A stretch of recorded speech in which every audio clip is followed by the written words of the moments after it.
Northwest Cascade Incorporation.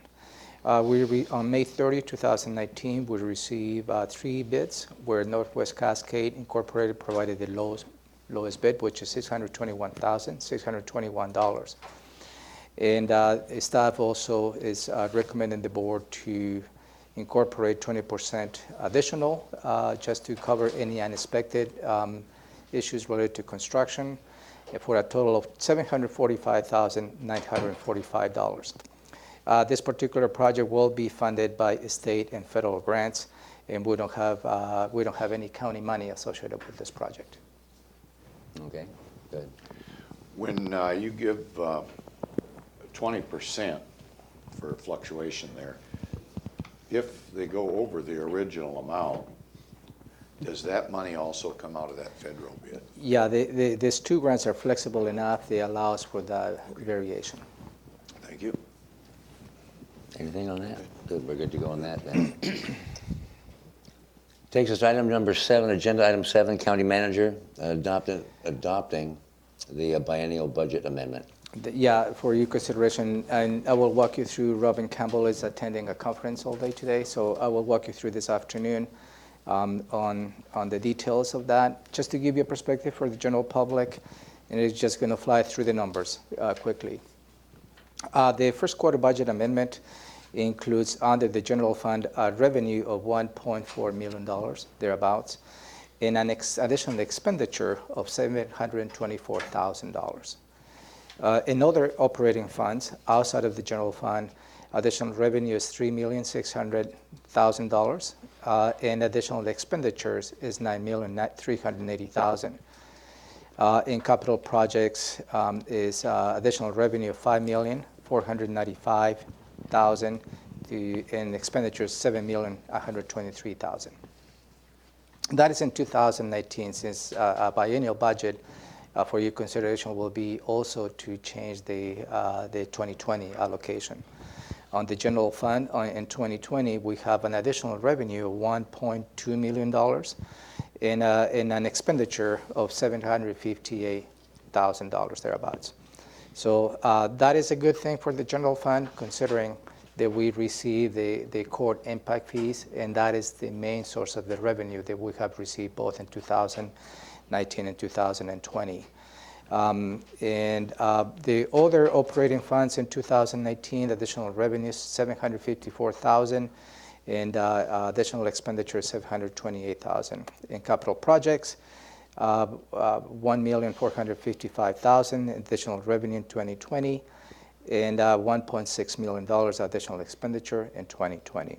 Some of the preliminary decisions that you made related to this particular budget amendment, we included 2 legal assistants for the Sheriff's Office to manage the firearms applications and public records requests, funding for increasing costs and medical payments for the LEOF, that's the law enforcement officer and firefighters 1, that's the retirees. We have seen a significant increase on those benefits. You have also included the salary increases for the judges and the prosecutor as mandated by state legislature. You also made preliminary decisions in funding interpreter services for the courts. You also accepted grants for the Target Zero, hazardous mitigation, the voluntary stewardship program, Coverdell, opioid overdose, and victim advocate programs. You also consider funding the studies for the parks and trails plan, as well as the road impact fees associated with those studies. Most of the numbers associated with the capital expenditures and revenues are related for carryover projects. Carryover expenditures, meaning some of those projects they were not able to finish in 2019 for any particular reason, have been carried over into 2019 and 2020. That is in the gist of the preliminary decisions that you made, and those numbers are reflecting those decisions. Okay, anything? Just, if you don't make the point, I would, but that last point is important because it sounds that there's a big disparity in the capital numbers, and it's important for folks to know that these are carryover. It wasn't that we spent an additional $9 million. And I will make sure this opportunity is very clear, because although on the capital project it appears to be a significant increase in expenditure, but not really. It's because some of the expenditures that we're hoping to spend on projects in 2018 didn't materialize, so we just carry over those expenditures into this year. And that's, in terms of the project delivery, transportation projects, and any other related big projects, that's usually what happens. Whether it's environmental issues that we are not able to complete or any other design issues that we need to finalize, and that probably triggers the delay of a project. Okay, good. As those carryovers are moved forward, they also come with the original revenue that That is correct. was intended for that. Setting those aside, how much additional revenue did we get in on both funds, and how much more expenditure are we having there? So let me walk you through 2019 as an indicator. So on the general fund, we have an additional revenue of $1,442,308. And on the operating funds, on the other operating funds outside of the general fund, we have an additional revenue in 2019 of $3,633,284. And the capital projects in 2018, we have an additional revenue of $5,495,120. I can walk you through the expenditures in 2019 as well. No, I just want to make sure everything matches and we don't end up in the hole over it. No, and in fact, I think the critical element on this is the general fund. And I think your preliminary the decisions you made on the first quarter budget amendment were extremely prudent, knowing that when we walk you through and have that model, every preliminary decision that you made, we updated just to make sure that you are tracking on the ending fund balance. And we are in a good position making sure that we have enough cash to cover while the revenues come in a given year. So in terms of the general fund, we are in a good position at this point based on the preliminary decisions that you made on this budget amendment. Okay. Anything more? No. We spent better part of 3.5 weeks on this, and a couple times going over this again, and so it's not just like we're getting it for the first time today. Right. We've This is discussed just this almost a month. this just coming before you to take a formal action Right. for your consideration based on the preliminary decisions that you made. Got it. Okay, thank you. Next is the wrap-up. And do you have anything you're going to be reporting out on? I will walk you through your combined calendar. Okay. And then we will adjourn. Now that concludes this afternoon's Board of County Commissioners meeting, but now we're going to jump to number 3 on this single sheet, and we're going to do today's Board of Health, just be keeping it on the same day. So the Board of Health meeting will kick off just thereabouts 3:30. Call the meeting to order and approve of the agenda and approval of meeting minutes. And the very first thing we have to do is, or get to do, is the ability for the opportunity for the public to address the board. Are we aware of anybody that might be coming to address the board, Shelley? We may have some. Introduce yourself. Good morning, you. Commissioners. Shelley Slaughter, Director of Thurston County Public Health and Social Services and Administrator of the Board of Health, to answer your question as to any members of the public that may be attending. We will have, related to some of the items that we're presenting on today, members of the opioid task force present, and there may also be some guests related to our homeless response plan and resolution annual review item. Okay. And Other than that, I don't know. that'll be public comment time? They'll be in attendance. I just don't know if anyone will request to speak on any matter. Okay, thank you.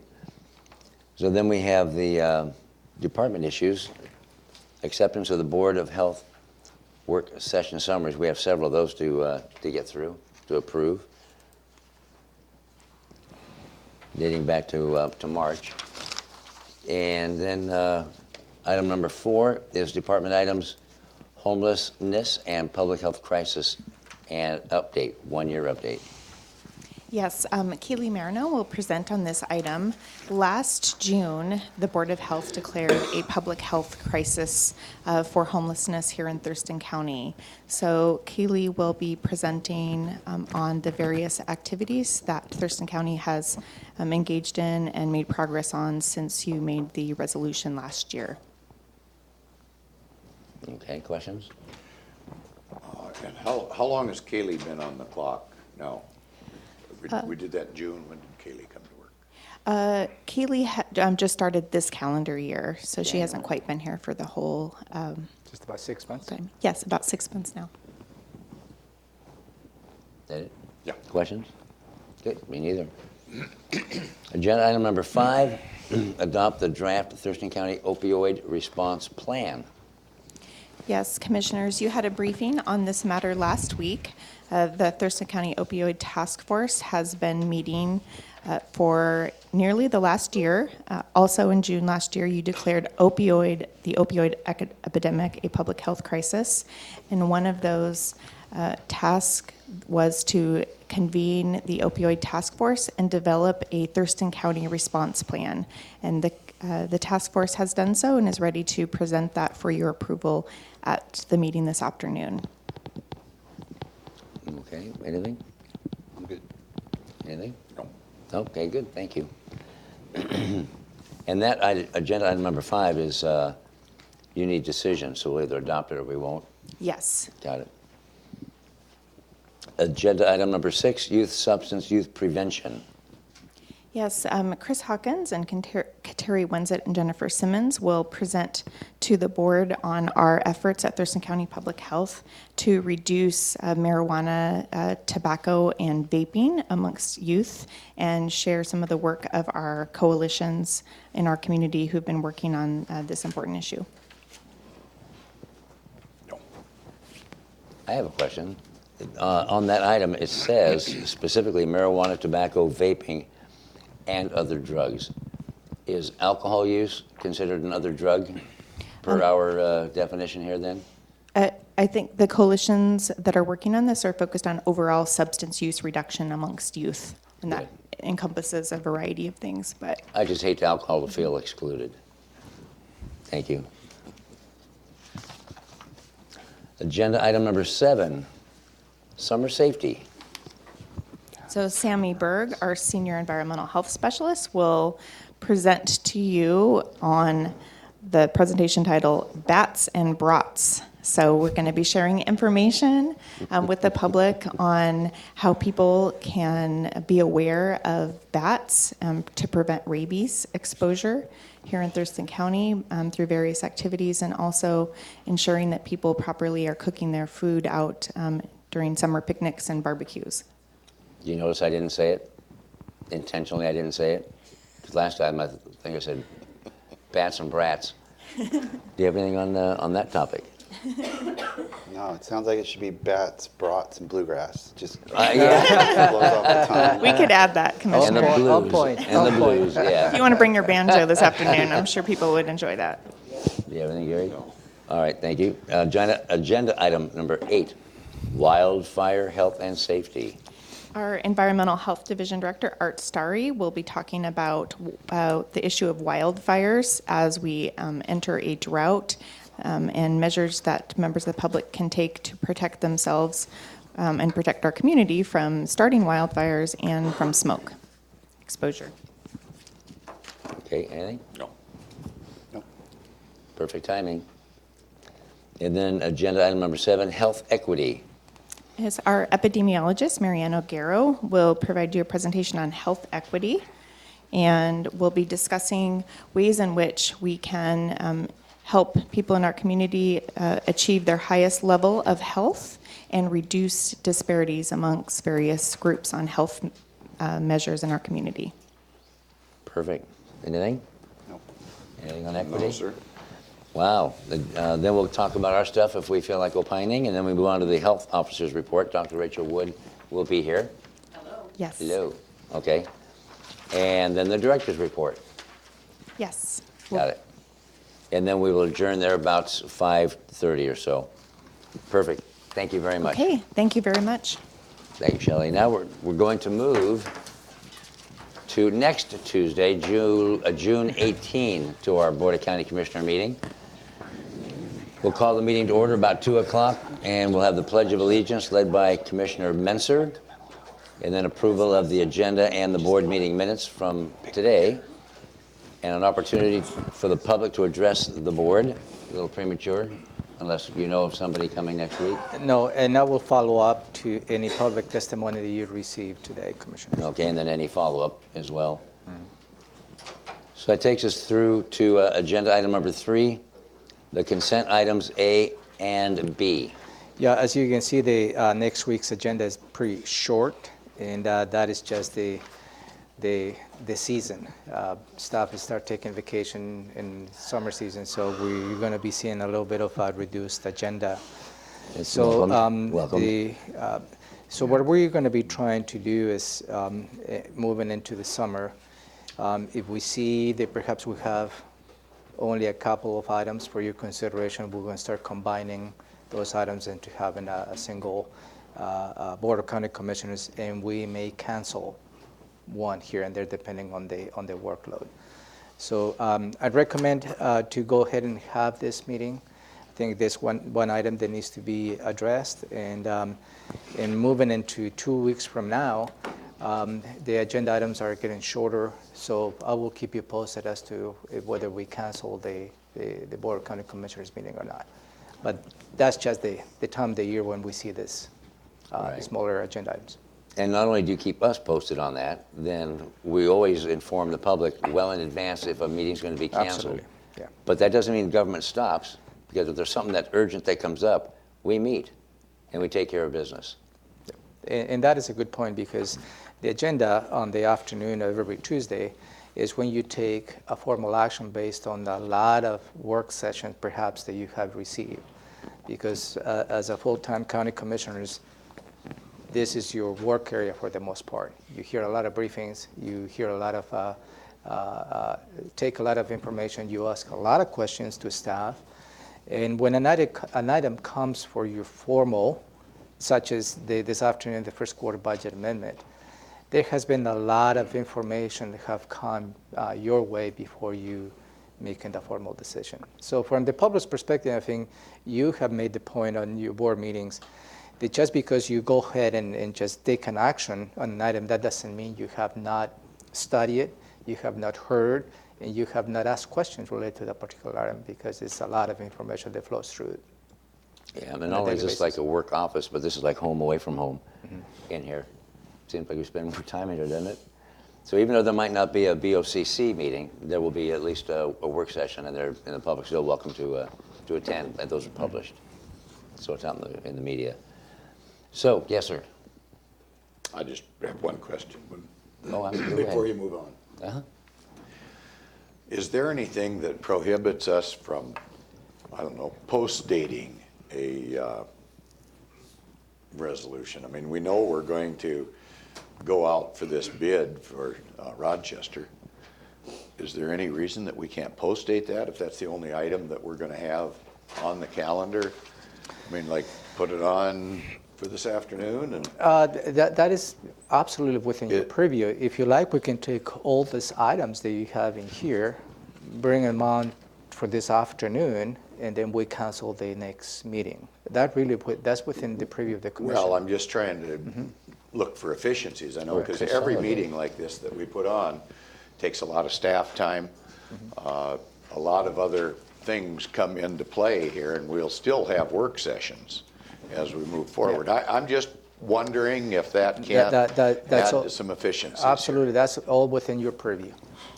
The only thing we wouldn't be able to do would be, and I agree with that, consolidation, especially these items, would be the voucher list. But that can But that be can taken. carry. Yeah, that can carry. Okay.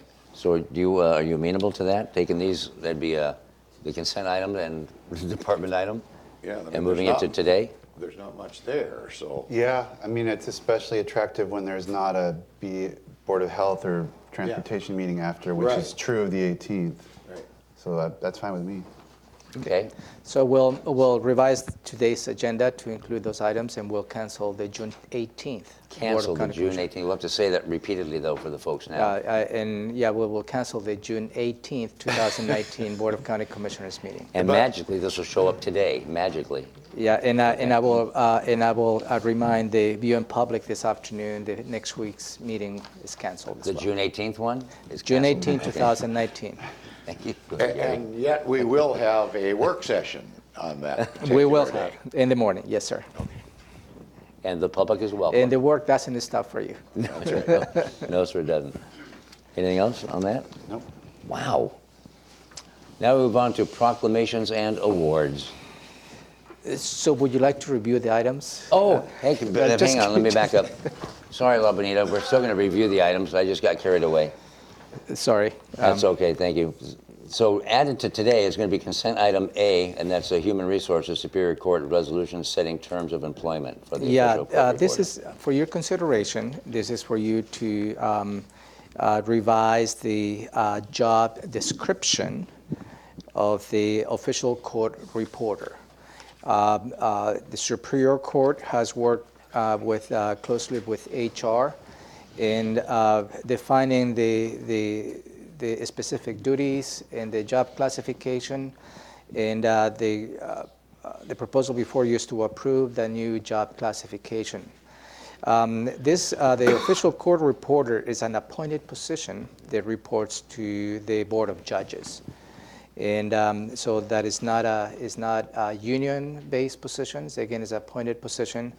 And at this point, this is just for you to consider approving the new job classification, and there is not any salary revisions for you to consider at this point.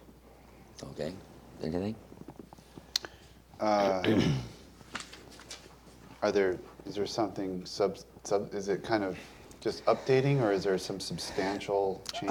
No, I think it was just an update because the old classification was clearly outdated, and I think is meeting a little more the demands of today. For instance, they outline what the transcripts are in great detail as to what that is. Mm-hmm. They also included a little bit of the benefits and clearly state that it's an appointed position that reports to the Board of Judges.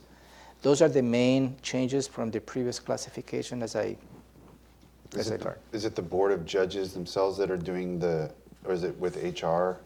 Who's actually drafting the revised?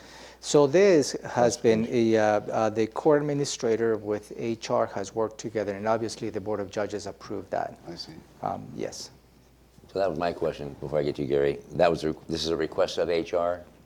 Yeah, in any job classifications for your consideration has to come from our human resources, because we need to make sure that any revisions to salaries, job classifications are revised and reviewed by the professionals at HR. So that is really the check and balance that we have before it comes before you for your consideration. Right. Well, I'm just wondering who the instigator was, not in a negative way, but did the court contact HR or HR contact the board? Well, I believe the court administrator is the one who initiated the Okay. That's process. fine. Gary, anything? No, sir. Okay. Nothing further? Takes us to agenda item number 4, Public Works, and that's a resolution call for sealed bids for Rochester retrofit project. Yeah, I believe you are well aware of this particular project. This is located a stormwater project in the Albany Street stormwater pond. When you had a board meeting in the Rochester area, the staff provided a nice perspective as to what this project is going to do. This particular item for your consideration is to authorize the county engineer to go out for bids and secure a contractor. And after that is completed, we'll come back with an additional item before you for you to consider awarding the contract to the low bidder. Okay. Anything? No. Then we can retire this agenda, because that was going to be on the 18th. It's now added to today. Yeah. And there's no meeting June 18th, 2019. 2019. But there will be a work session. But there'll be a work session. In the morning. Open to the public. La Bonita, proclamations and awards. Proclamations, La Bonita Bomar, Clerk of the Board. Just as FYI, for the pretrial and probation week, which happens in July, Mary Ann Clear, the Director of Pretrial Services, and I are working on the proclamation. I don't have anything as of yet, but I'm hoping to get that within the next week. The other one that's coming up in August, that's all we have for July. The next one for August is going to be National Farmers Market Week, and Yay. I will be working with staff of the Olympia Farmers Market, as in past years. The next one for August is going to be National Preparedness Month and Emergency Services. I've been speaking with Vivian Eason, and we'll be working to have that before you. That's all I have for proclamations. Okay, anything regarding proclamations? So the pretrial and probation week, like what's the gist of that? Is it like honoring people that work in that? I mean, what is it we're trying to, I'd have to get the one that we Proclaim. did from last year. we'll to see you. it at a later point. Yes, I'll bring that to you so you can see. I know get it. farmers markets, we're promoting farmers markets. We don't necessarily want to promote people on probation. So I'm just curious what the That's a good point. point is. I will bring you what we had last Cool. year. Maybe we can have a copy of the resolution ready for next Tuesday morning when we meet again, and maybe that will give you an opportunity to have a sense of what that is. Work? I will work with Mary Ann. I like that you brought that up because it's meaningful to me to have a proclamation that's meaningful, that has Exactly. purpose to it, not like National Iced Tea Day, which I understand was yesterday or today. But I always have my eye on a potentially extraneous proclamation, Yes. so yeah. I'm just Do you have asking. anything? No, sir. Thank you. Okay. Okay, takes care of proclamations and awards. Advisory boards and commissions. The one item that we discussed last week is the only item that I have today. That's for the Storm and Surface Water Advisory Board. Jacqueline Simmons, you have her application, and the issue that came up was that she is not in District 1 or Commissioner District 3. In talking with staff, depending on your desire, they can move her into a member at large, and staff has not gotten back to me to confirm if that would be able to happen. We do have a member at large person that is in Commissioner District 1, his address, and I don't know about the other one, and just to make sure that we're all check and balances. So I'm waiting on staff, Larry Schaffner, to get back to me regarding the movement of placing Jacqueline in a member at large and then one of the member at large current members into a commissioner district. So I'm still waiting on them. They're talking to the chair and vice chair regarding that. So the current gentleman member at large is in District 1. Correct. And it would be about seeing if he can move into the vacant spot? Yes. And then move Jacqueline Simmons to the at-large? Correct. Does that then give a full complement to the board? Yes, it does. They are very, they make sure that they have an even mix on their board in commissioner districts. Okay. Any comments or questions on that? Nope. Ty? No, I think, if that's possible, I really think that's a good idea. This looks like a good candidate. Seems like a very good idea. That's all that I have for you. Okay. Thank you. PIO check-in. Before break, way before break time. Thank you. Ooh, pretty.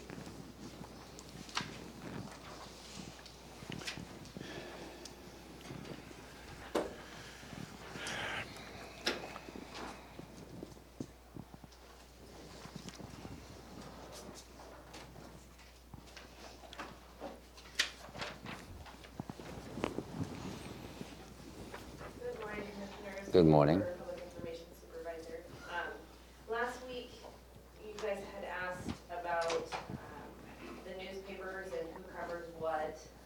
So I asked Brian to put together a little graph of which of our newspapers are covering our news releases. So this covers from January 4th through June 10th. And in that time, we published 40 news releases. The green bars show you the number of news releases that each of those news outlets have covered. The blue bar shows organic news content. So some something that they saw, maybe if we posted something on social media, or if they just knew of something happening in the community, they created that content on their own. So you can see that Nisqually Valley News is the one that really covers us the most, with 11 news release coverages and then 20 organic news coverage. The Olympian, actually Thurston Talk is second on news releases with 10 and 2 organic news. And then the Olympian is third with 9 news releases and 14 organic news coverage. So this just kind of gives you a good picture of which outlets are covering us and how they're getting their content to cover us on. Do you have any questions about this? Or does this kind of answer your question, Commissioner Hutchings, from last week? No, it does. I'll turn to my seatmates first to see if they have any questions or comments. I would just say, so we've got 4 print medias there? The Olympian, Nisqually Valley News, Chronicle, And South Sound and Business? South Sound Business, and then there might be some in other as well. And the rest are either net or radio or TV? Yeah. Okay. Yeah. I just appreciate this because I had heard that people saying the Chronicle covered Thurston County more than the Olympian, and that turns out not to be true. So I'm glad that's true because that was kind of concerning to me. And I'm not surprised by Nisqually Valley News. They certainly covered the commissioner campaign more robustly than anybody. So I applaud them for being interested in what we're doing. Which surprises me that the NVN covers considerably more than our newspaper of record. But it looks like now the blue line is the organic, and that is something we've posted and somebody catches it and comes after the fact and does an article on it or Yeah, just so it's reposts it? something that's a news story that is not sent out as a news release from us.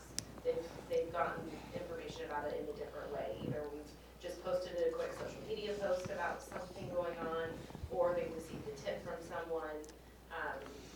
It really depends on the topic. Or they showed up and Or they showed up, there's or been- they're watching it. I think the Nisqually Valley News watches this regularly. And so, so I think we get a lot of stories just from watching the agenda setting. But the organic piece, does that mean they do an article on it and or they just repost something No, they do an article. verbatim? Okay.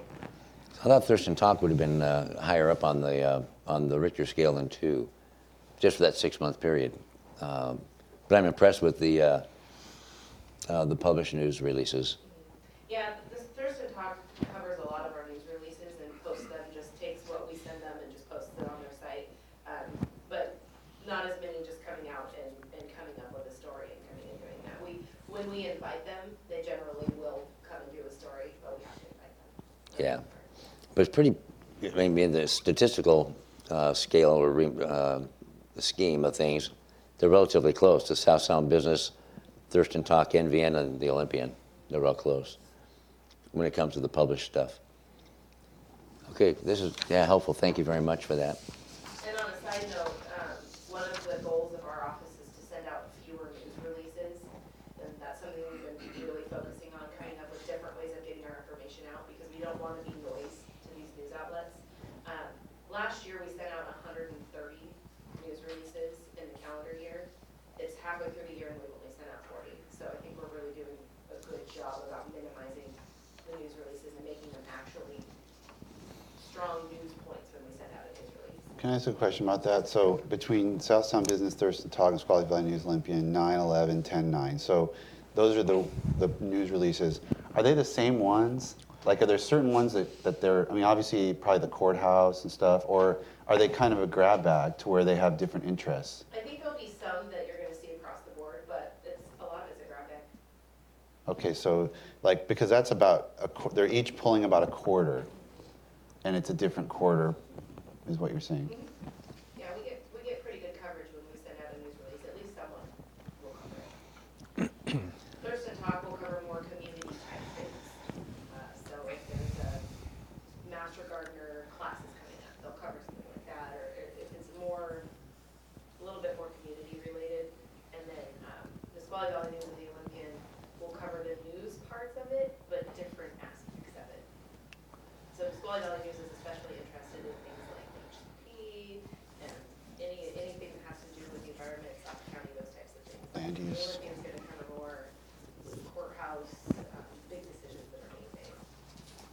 I see Fiber One News is not bad, and that's out of Lewis County? Mason. Oh, it's Mason County.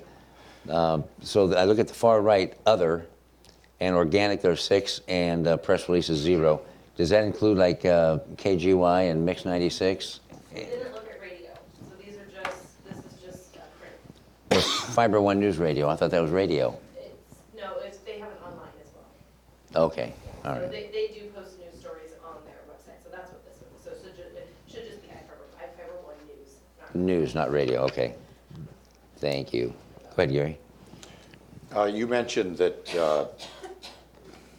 the difference between big decisions being made and being covered. Have we had any coverage from the Olympian on salmon culvert replacement? That we're kind of ahead of everybody else in the state, do you recall? I don't, but I can definitely look that up.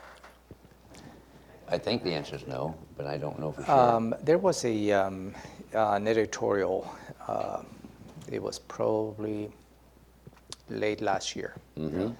And the editorial was related to the fish barrier removal and mainly related to the federal court ruling on Washington state culverts. At that point, the Olympian reached out to the county. We provided our perspective, which the editorial missed to highlight some of the steps that we have taken. Did you say they missed that? Yeah, as you may recall, I ended up drafting a letter to the editor where I was able to outline some of the strategies the county has taken in order to address the fish barrier passage. And then they printed? Yeah, they printed. Oh, Yeah. good, okay. By any chance, is it worth thinking about prioritizing? Instead of putting out fewer news releases, maybe put out news releases that are, news flash, bulletin, I don't know, something that would denote this is more important or more timely or more concerning to the population, say, than other things. And the only reason I'm saying that is I see what you mean by trying not to flood them so that it gets lost. But if we had a mechanism in place, because whether it's a sewer spill in Percival Creek or, a salmon enhancement activity or something coming up on a pretty serious vote that the citizens might take, I think we could categorize those. I don't want to have the discussion today, but at some point, I think we could discuss that just a little bit and maybe check with other jurisdictions that do this and see if there isn't a way that we could at least make the information available to them if they were all interested. And I see that the Nisqually Valley News seems to kind of pay attention to what we're doing and gives us a little more coverage. I would hate to think that we're going to not give them exposure to things that the county is doing. If they're interested in making an article out of that. So, I don't know, just something discussed for maybe a later work session or. So can I respond to that? Yes. So that's kind of what we're doing. So when we prioritize it, the things that we're sending out are those much more high priority, high visibility topics that are going out to the newspapers. But we're covering everything else just in different ways. All of these news outlets, they follow us on social media and they watch our posts. Oh, okay. So Okay. it's not that we're not putting out the information, it's just we're being much more selective on what actually goes out in the news release. As a Yeah, formal what's new. press release, yeah. Yeah, something that's much more formal. All that information and more, I'd say, is going out to the public, to all of these news entities, just in different ways. We're Okay. focusing less on sending out news releases and more on other avenues. Okay. Yeah. And I'm glad to see the Seattle news media, Como, Cairo, and King, an uptick, and even at least in the last 6 months and last couple of months, I've seen an uptick on their interest in covering the South Sound. So I personally am pleased because we have seen King 5 News run a piece on the Nurse Family Partnership Program. That was great. Carrier News is very interested on the measles and all that, but mainly public health. So from that point of view, it is a good thing. It's a good exposure, and I'm glad the Seattle media is paying interest on South Sound. Yeah, in their capital county. Anything further? Nope. Nope, thank you. Okay, good. Keep going. Anything further? Yeah, your PI. Yeah, just one more thing. So we're finalizing the date for the next BoCC offsite meeting. It's going to be August 27th at the Yellow Middle School Commons from 5:30 until it ends. And so we'll be, once that gets completely finalized, we'll be advertising that and getting that out to the public. But that is the next scheduled offsite meeting. Okay. Can I make- Yeah, certainly. Go ahead. I guess as we move forward towards doing that, that we be conscious of the number of items on the agenda and not have a meeting with only two things. No, or something. we'll make sure yeah. that we have a robust agenda for you to discuss. On the flip side, though, we should also prepare, Yeah. like we had an hour and a half of public testimony in Rochester, and that's really what it's about. Right. So I don't want to, I mean, we should have a couple of important things, but to allow lots of latitude for folks to just, to come and talk, that's the best thing I think we can do at the meeting. So I don't want to have an agenda that's so full that we're there for 4 hours or people have to wait too long to get their 2 cents in. It'll be balanced. On that topic, would there be any interest in allowing, I don't know, making a change, allowing for time that maybe we allow citizens that are interested in presenting their issue to the Board of County Commissioners, like maybe giving them 4 minutes instead of 3 minutes or 5 minutes instead of 3 minutes? We're trying to engage. Now, on the other hand, we don't want somebody to, go on and on and on. But I do hear that once in a while that, well, we couldn't get our point across.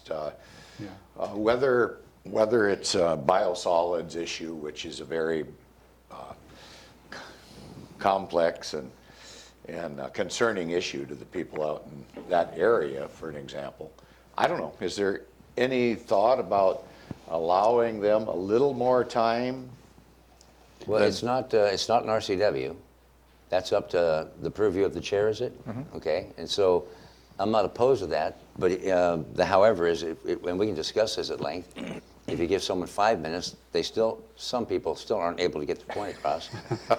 Okay. And depending on the number of folks that show up, 4 minutes might really stretch in, till 8, 9 o'clock at night.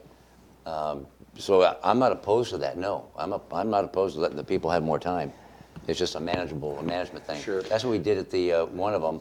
There were so many folks, I limited it to 2 minutes. Yes. Just to get us Summit Lake, through. I think. Yeah, It might have been Summit Lake, and that was a public hearing. you may consider, making a judgment call depending on how many members of the public will come to that meeting.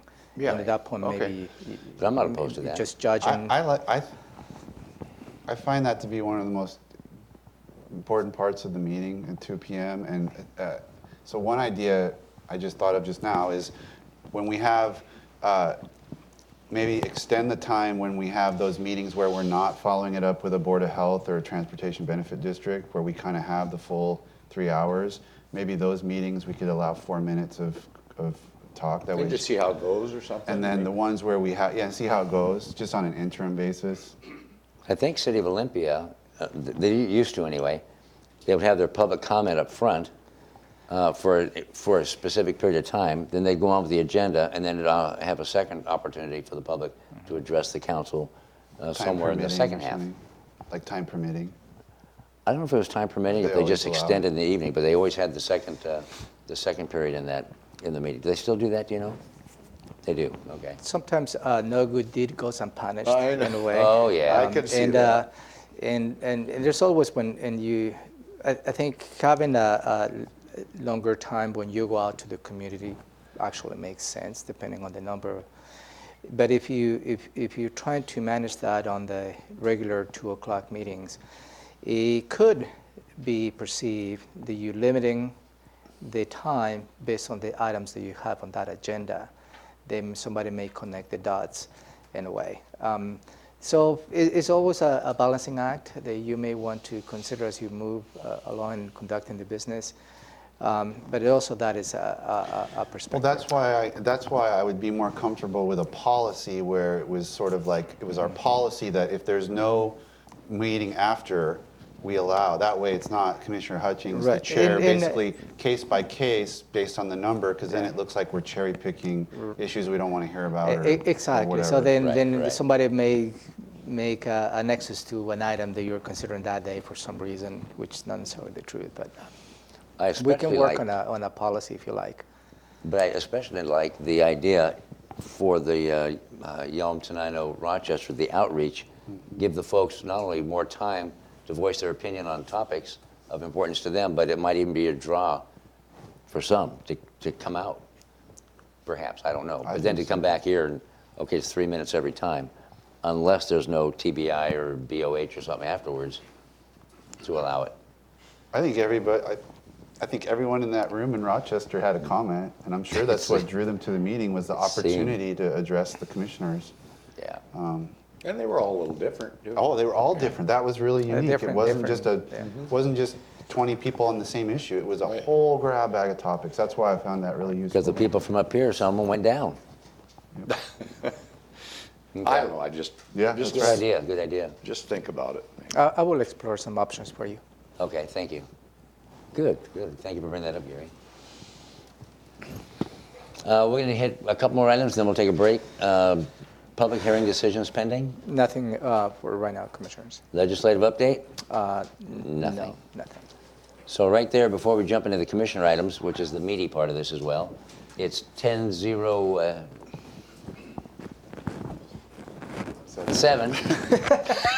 So now we'll take 10 minutes break. Please be back at 10:17.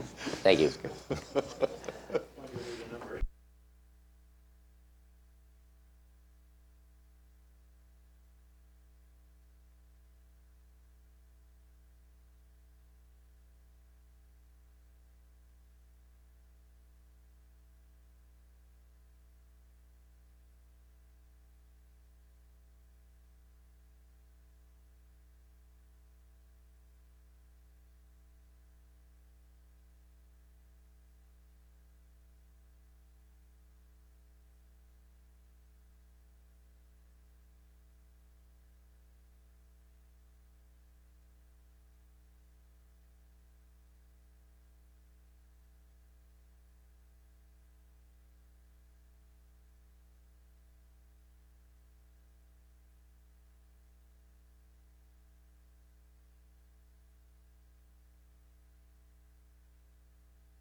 You know, We on? I did watch the We're on. video that you share of that, I think it's a TED Talk. Yeah. Okay. Fascinating. Fascinating. We're on. We're on. We're on. Welcome back. We're right on time. Yep. Autonomous. We are continuing on with the work session now and the commissioner items. And number 1 is the burn ban and fireworks discharge ban update. Yes, Commissioners. I give you a copy of, you have in front of you, this looks like this. This is the time of the year where we consider fire safety burn ban and the upcoming ban on discharge of consumer fireworks. And both are related to the weather conditions that we have. And in the past, we have implemented somewhat of a seasonal burn ban. And at least from my point of view, prior to the current fire marshal, it has been somewhat of a reactionary approach as to how we implement the burn ban. So you will hear from the staff today as to some of the steps they were planning to take to start formalizing as to how burn ban can be put in place. And also, the discharge of consumer fireworks, that is on Thurston County Code 6.68057. That resolution was passed in 2016, which allows the county manager to implement a ban on discharge of consumer fireworks. And when the way the code is stated at that point is I need to consult the fire marshals and the fire districts in assessing the current weather conditions to determine if that is needed. That needs to be done and officially taken in action by June 27. That will be just about 2 weeks from today. This afternoon, I will start, outlining to the public some of the steps we're considering as to implementing the burn ban and perhaps considering a ban on discharge of fireworks. And again, no action is required for you today, and the staff was going to walk you through as to how we're planning to implement both this year. Thank you, County Manager. Yes, I am Joshua Cummings, the Director of Community Planning and Economic Development, also the Thurston County Fire Marshal. To the County Manager's point, I wanted to say thank you for the Commissioners and the County Manager for the direction to improve consistency in our processes and transparency and accountability. As the Fire Marshal, my role is not necessarily to fight fires, but to help the folks that do that great work in the community to engage in a way to keep our community safe. And so bringing those different partners together and having decisions based on input, information, and experience is the goal of the Thurston County Fire Marshal and Community Planning and Economic Development. So these two items are separate but related, and in consultation with the Emergency Services Director, Kurt Harden, to my left, we've worked really hard in partnership with our fire district chiefs. Remind me how many there are, Kurt, please. So there's 12 of those folks out there, and they've got together, and we've engaged them on a regular basis to try and make this less ad hoc, which it had been in the past. So a more transparent and process-oriented decision-making. Did you have a thought you wanted to add? So the first one that we wanted to consider and make sure that we were on the same page is the fire safety burn ban. And you can see in your document there, it's the first topic. And as it states there, this applies to residential yard waste burning as well as all land clearing burns. Recreational fires are allowed on private residential properties and in established fire rings within official county, state, or federal campgrounds. And so the Director of Emergency Services and myself, the Director of CPED, have engaged the local fire chiefs, as we said, the Olympic Region Clean Air Agency, ORCA, the Thurston County Public Health and Social Services, CPED Water Planning Division, and wanted to get their information on their thoughts in the burn ban process. We also continue to research the fire danger standards from the Washington Department of Natural Resources, otherwise known as DNR, and the U.S. Department of Agriculture's Forest Service. So this is the input that we're using to make our decisions and our recommendation on the fire safety burn ban. And as we lead up into the coming months, we're going to continue to monitor the fuel moisture content within those fuel sources, the dry brush and the woods and the chips and all that kind of stuff out there that could catch fire. And so just formally, it is the director's recommendation in consultation with the county manager that CPED formally connect in policy the Thurston County fire safety burn ban to the similar action taken by DNR on their managed lands in our region.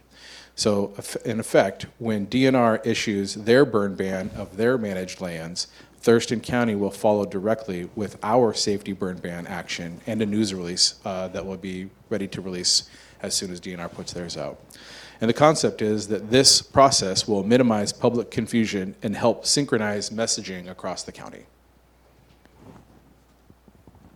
Thoughts on that fire safety burn ban? You Yes, bet. please, sir. Go ahead. You? Does this affect Fort Lewis? Your microphone, Commissioner, please. What are you doing?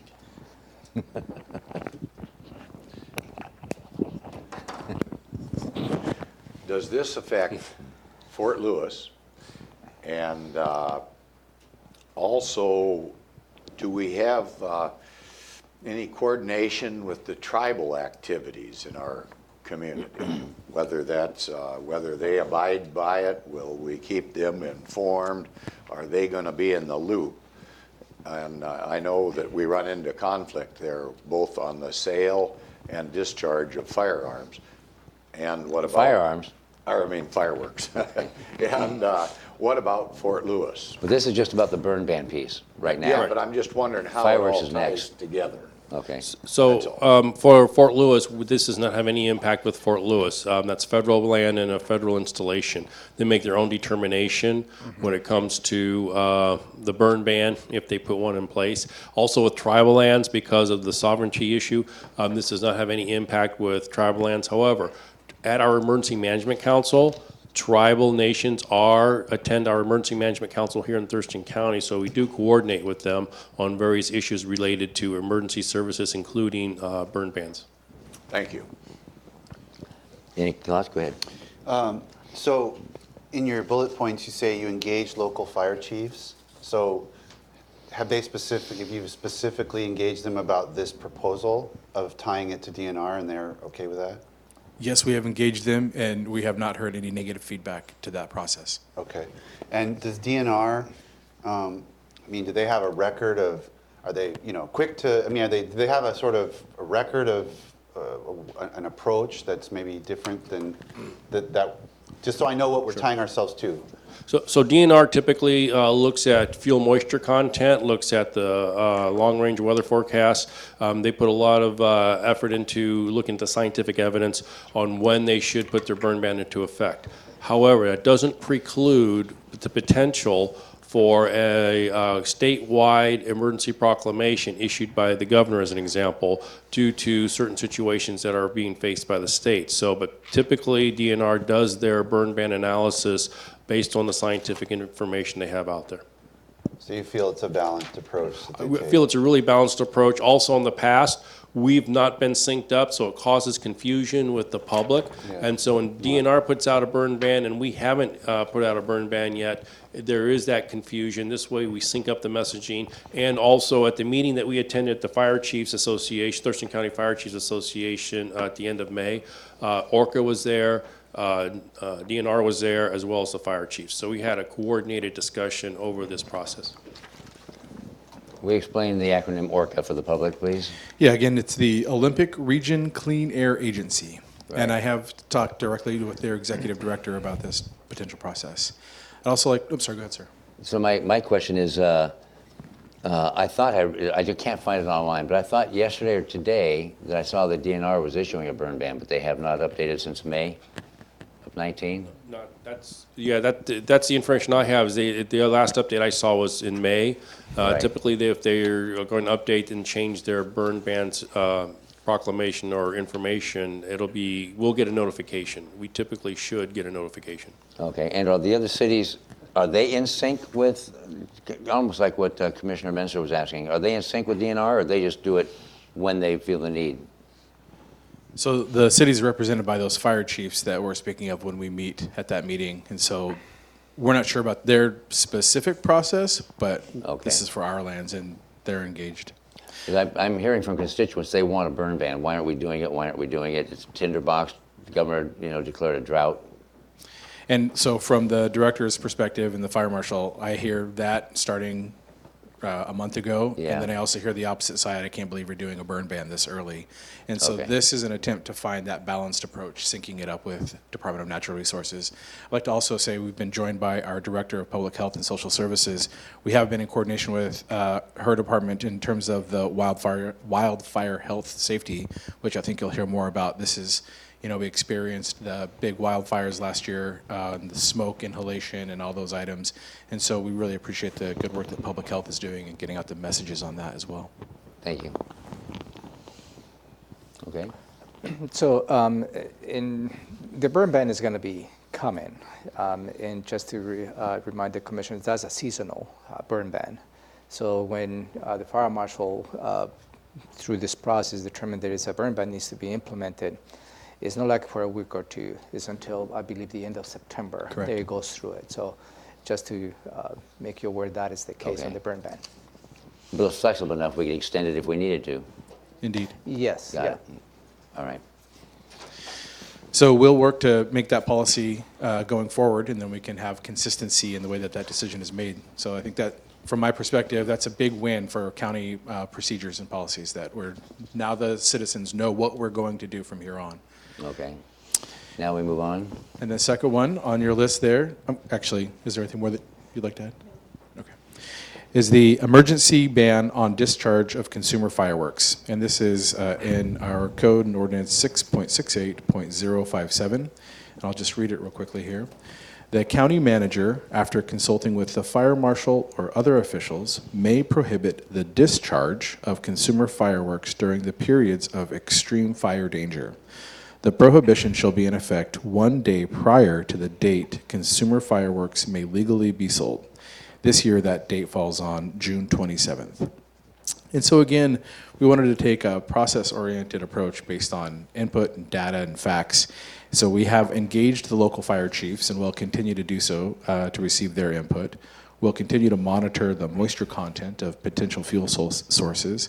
And the Director of Emergency Services is staying very tightly connected with the work that's being done by the National Interagency Fire Center, NIFC, as well as DNR, to provide evidence-based and metric-driven recommendations. And so as we move forward, again, we want to make sure that these processes are consistent and transparent, and based on input and data, the directors recommend that we provide our recommendation regarding the firework discharge prohibition to the county manager on or before June 27th, 2019 for his consideration and decision, and basing it on that information that we had. What's the likelihood that we've got, a really dry condition, a dry year? We understand the sensitivity of this topic, that this is part of our heritage and Independence Day and setting off fireworks and enjoying a celebration, but we want to make sure, again, that our community is safe. And so taking those steps to find that balance is really what our recommendation will be to the county manager for his decision. Anything? Just that this, again, does not apply to tribal lands at all, right? Correct. And what's our enforcement mechanism? Should we put something in place? I think our emergency service director has done some work on that. In the enforcement falls in a law enforcement area, and I will tell you, law enforcement is the first one to stand up and say they cannot enforce 100% of any fireworks violations. Talking to the Olympia, Lacey, Tumwater, where there is a ban in place, they do not have the enforcement capacity to ensure there are no fireworks discharged inside of their jurisdictions. So I will tell you that at the same time, echoing what Josh Cummings has said, we only look at this based on fire-related danger, as far as it's not about noise control, safety, any of those areas. It's the fire danger. And so when we're looking at that, we're looking at the what is the scientific evidence, what's the National Weather Service, what's DNR saying, because we want to make sure we give the best possible recommendation to the county manager when it comes time. Thank you. Assuming we don't have a ban, if you purchase fireworks from tribal vendors legally, the kind of more I don't know what the terminology is. Robust. But there's safe and sane that I can buy at the grocery store or whatever, and then there's bigger ones that, and my question is, if I know I can legally purchase them, but can I legally discharge those more robust fireworks in county if there's no ban? Right. So the state has banned certain types of fireworks, and in RCW, there's a list of fireworks that are not permitted, and there's a list of fireworks that are permitted. And we just follow that. And we just follow that, correct. So we follow, and that's under state law, so we have no control over that. But the fireworks that potentially could be purchased at locations outside of Thurston County may not be legal to discharge anywhere inside of Thurston County. Right, or it sounds like anywhere in the state. Correct. But I think the word you're looking for is it goes back missing to the enforcement appendages. aspect. Fireworks.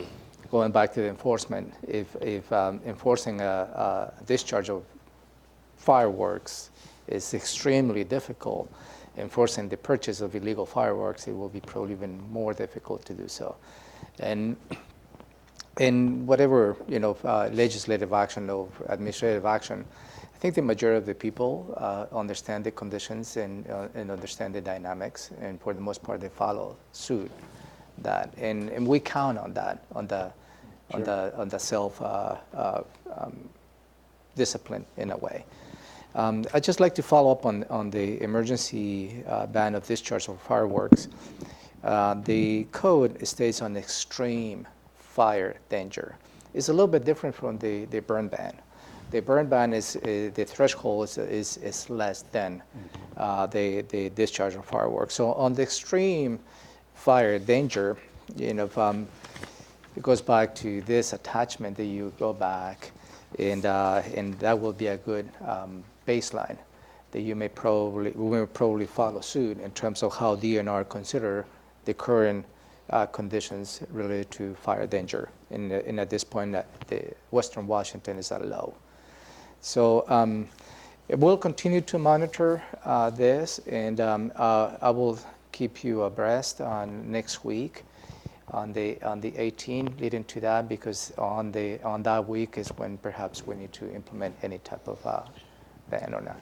Your point is that it wouldn't be inconsistent to have a burn ban, but then not to have a Right. because So the standard. That was my question. it is unrelated to those, but the same approach we're taking and leading to a potential decision, but it's unrelated, the two of them. So I just want to make sure that we understand that, and I will explain this afternoon the difference between a burn ban versus an emergency ban on discharge of fireworks. Yeah, I just this is an interesting question because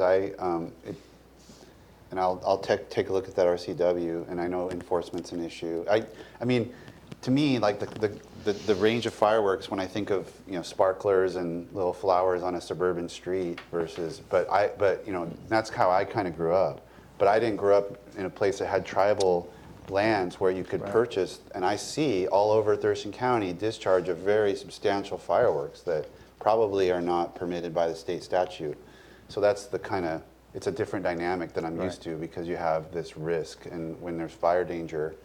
But yeah, I hate to see people precluded from doing something that's extremely safe, the low level, dinkier fireworks. In most conditions would probably be fine. Yeah, and that's what probably I want to make sure that we we stated the separation between the two decision points. Yeah. Because the ban of discharge fireworks has to be a little more thoughtful, considering all the different dynamics, if I may. So I received the same issue with the burn ban. I received emails from people saying, it's my right, it's freedom, it's the 4th of July, it's America.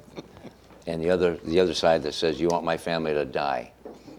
And but in that argument, whether it's a fire danger or not, the other argument is the impact of fireworks on veterans and on animals. And that can't be dismissed, obviously. But you answer my question, Romero, because my question was going to be, is it conceivable to have a burn ban because of fire danger and allow the discharge of fireworks? Because it seems incompatible, but then you differentiated that between a burn ban and extreme hazard or extreme dry conditions. Extreme conditions, fire danger, yeah. And I don't know where that fine line is, but I want people to know sooner than later Yeah. what they can expect. And it's managing expectations of the public. But I take those other things into consideration as well, not just the burn or the fire danger, but the animals and our veterans. You know, and from my point of view, I appreciate the staff's perspective on the discharge of concerned fireworks, the potential, because we wanted to avoid to be a subjective decision-making process. And that is probably the steps the staff has suggested before you. It puts a little more tangible steps that we need to take in order leading to a potential decision point. So, because you're right, we don't want to be perceived from the administrative point of view, perhaps from the legislative point of view, that there is just a reactionary approach without having any thought process behind it. And by the same token, I think it's unreasonable for the public to expect that if there is a ban on the discharge of consumer fireworks, that the problem is solved, because it's not. People are clearly going to buy the safe and sane. They're clearly going to buy the insane and not safe fireworks and discharge them anywhere at will, and it is completely unenforceable. Even with the City of Olympia, the calls come in for noise complaints all night long, for the day before, the day after. They continue, and it's just not enforceable. It is a very complex issue because all the three major cities have bans on purchasing, discharge all fireworks. And from a citizen's perspective, they don't know when within the city limits and within the county, it could be just across the street. Right. So, and that becomes a difficult issue to manage. So we will be receiving significant emails leading to the 4th of July related to this, as well as we will be receiving many emails after the 4th of July celebration. Do we post on the website, I'm sorry, but do we post on the website the public events that are out there, Tumwater, Lacey, and such? Do we know? Do we post any of that kind of stuff? Is that something we can do? If you want to be safe and sane, take your kids to a public display where they are and such, just to kind of give them an option. Sorry, go ahead. In my neighborhood, we have neighbors that take on the enforcement responsibilities that the sheriffs can't. Oh, jeepers. They make sure that Is that we're you? following the rules. Not me. With a squirt gun or what? I live across the street from a Tacoma police officer who likes to shoot fireworks. But some of the neighbors do not appreciate it, and they make that known. So Wow. I think it's kind of a community. My point is, what Ramiro said is that most people follow the rules, and other people will not. Well, not. But I mean, other people will step up and make it known to our community. We try to be good neighbors, and so we were doing it legally a few years ago, and some neighbors didn't like it, and we stopped. Yeah, So and the same as in my neighborhood. My neighborhood is totally banned any firing fireworks. That's the homeowners association. Right. And believe me, the enforcement is among the neighbors is fierce. Exactly. Then a little short public service announcement. Alcohol and fireworks don't go hand in hand generally. Yeah. Okay. Okay, number 2, Yelm School District request. Yes, thank you very much. Thank you. You received an email from Ms. Teresa Pablo. She is the communications director for the Yelm Community School District. And she provided an invitation, and the email is attached to on your agenda, an invitation for the county and the Board of County Commissioners to join their program called Graduate Yelm, which their objective is to have 100% of the students enrolled in the Yelm school districts to be 100% graduation, starting from kindergarten all the way to seniors in high school. The request really doesn't have a financial commitment, and as I understand, the endorsement will be for them to use the county logo on their publications. And also, there's an invitation for you if you want to attend a briefing, but also I can probably ask her to come and brief you as to what the intent of this program is. From my point of view, what I've read online about this particular program, I will encourage the commissioners to support these programs because education, 30% of the population, 100% of the future, Commissioner There you Edwards. If there's anything the commissioners can support of that, that will be a well worth effort. In this case, and again, what I believe is just the allowing the Yelma School District to use the county logo as a sponsor for this particular program. Go ahead. I'm good. Okay, you good with it? I'm good. Is the county sheriff going to be, I saw Tim Brandt's going to attend a session and such. I don't know if he already has. Oh, probably not. Or may have. But are they going to lend the sheriff's logo to this event as well? Yeah, I believe so. Yeah. Okay. Yeah, this thumbs up.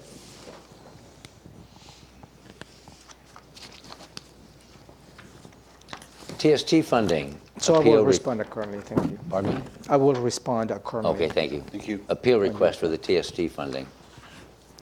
This is also an email that you received from Ms.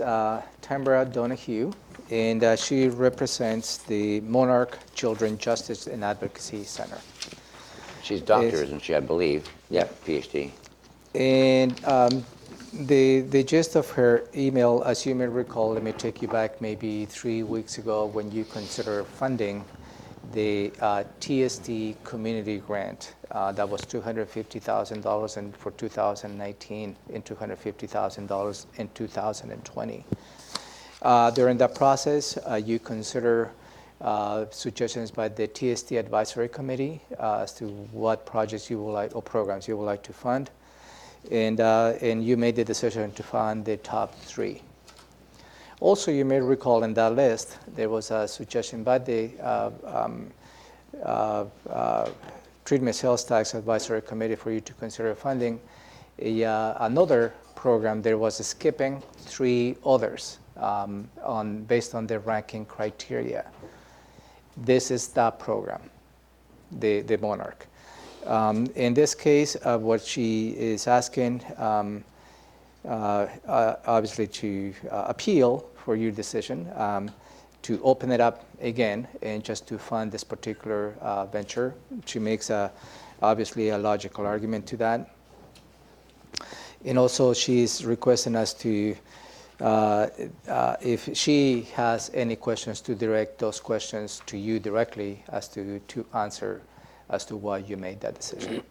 So I have a couple of issues with this request. My recommendation will be for you not to consider opening the process, because then if you open for one, you need to open for others. And related to you answering the questions on the decisions that you made, that is inappropriate. I don't believe the U.S. legislative authority need to answer to anybody as to what the decision that you made in any particular matter. And in fact, the decision that you made went through a large discussion, which is a public record.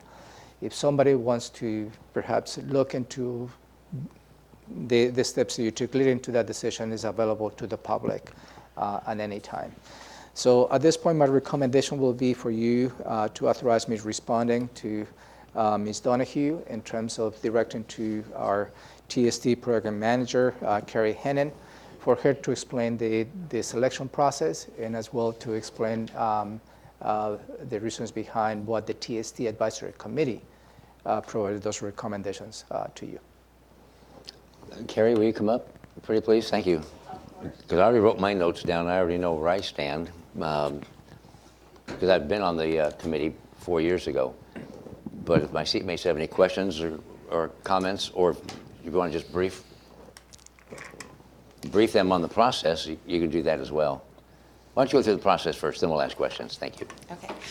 Good morning. I'm Carrie Hennon. I'm the Treatment Sales Tax Program Manager. So I think we did have several discussions about this. As you know, we released an RFP. There were 10 applications received. There was a committee comprised of TST Advisory Committee members and some county subject matter experts that scored the proposals. And I think the county manager did a good summary of how the recommendations came in. So you ultimately landed on funding the proposals that were the top 3 scoring. The program that wrote this email was scored the 7th highest out of the 10 proposals received, and so was not, you did not choose to fund that. Happy to take any other questions. Can you remind me what there was that alternate, proposal to like, and I can't remember exactly what I know we rejected the rationale based on the scoring, but can you re-articulate what the rationale was for the committee saying you might want to do that? I think they were sort of anticipating this moment, knowing that this program has received funding from TST for a number of years, which was always time-limited funding and always, I think, clear that it required application every year. But I think there was concern that this program had come to rely on this fund source. So I think that that alternate proposal may have muddied the waters a little bit, and I think your decision to land on the top 3 scoring was a bit cleaner than that sort of alternate idea. So, and I have since, when sending out the announcements afterward, I offered to everyone who wasn't selected if they wanted to speak about any feedback, and most of those agencies I have spoken to directly, including this agency, so I have sort of explained the process and the factors the proposals were scored on, and I did also connect her with Joe Avalos from the Thurston Mason BHO about whether their services might be Medicaid eligible, so I know they have had a conversation about that. Go ahead. Do you know, did this person or her representative attend the selection meeting or something when this was discussed? I mean, do they understand maybe what it would take to put together a successful request? Well, so they've had successful requests several times before, so. So they've kind of taken it for granted? I'm just trying to get a sense, that's all. It does seem like they sort of came to rely on this funding, and in fairness, like, there were a lot of great applications, and I think everyone in the community tends to understand that, and they feel it's an important program. And Maybe just one follow-up for the county manager. If you're going to respond back, which it sounds like that's where we're going, but I think the big thing is that there are never enough resources to do everything, and so we have to prioritize and recognize their good work at the same time that you say that. I guess. And that is a good point, because the means and methods in which we prioritize the finite resources is to have a process in place, a scoring criteria, and have an independent group, which is the TST Advisory Committee, who can objectively score that criteria and provide feedback to you. And because the subjective approach to fund one or not the other is not sustainable, as you know, because of the finite resources that we have. Anything further? Carrie, I understand that we have an advisory committee, and they do, as you suggested, they do a lot of in-depth work, and they look at the history, they look at all types of issues surrounding the application and the goals that we have. And you say there was 10 applications received, and I forget the number of people on this committee that was comprised of also subject matter experts? A bunch. Probably 7. So, okay. 6 to 7. And Dr. Donahue, I mean, I'm so glad that she ended with that she's got deep gratitude for the support that we have provided children and families that they serve. And being on this committee in the past, it has seemed a few years ago, or a couple years ago, that an organization was not awarded funding that they received that they requested. And then the application closed. It was all voted by the board. And when they did not receive the funding, they came back with a, hey, please give us some money. There was money, I think $100,000 set aside for emergency funding. And nope, I'm confusing it. I think that was may have the been CIP. housing related, or that's CIP. That was CIP. CIP. That was the That's CIP. Yeah. But it goes right to my point That's that the if next we item on your agenda. yeah, if we open it up for one, we have to open it up for everybody, which means that it'll be an open process again. Get your group of folks together again and redo it again. And I'm not in favor of doing that. And I want to validate the committee and the work that they've done. And there's a few people that did not receive funding that probably rightfully deserve it. But as Commissioner Edwards said, there's just not enough resources or money to go around. So it breaks my heart, but the decision, in my opinion, stands. I agree. Okay. And I know you'll be gentle with Dr. Donahue. Thank you, Romero. Thank you, Carrie. Thank you.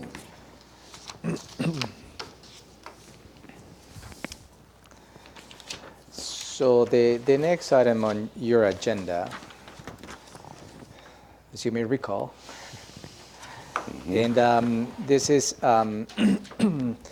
just a follow-up for you to have a conversation. This is coming out of the CIP process, the Community Investment Partnership Program process, as well as the overall RFP process. Both you have already taken an action to award contracts, both under the CIP as well as under the regular RFP process for homeless and affordable housing. And the reason that I want to bring to your attention is based on the experiences that you have gone through, and I believe Commissioner Hutchins and Commissioner Mesa participated in that process, and as well as all the robust feedback that you have received from your fellow elected officials from the different cities as to how the process should go in terms of future process in distributing the home dollars. Shelley is here. I will ask her to come and just to participate on this.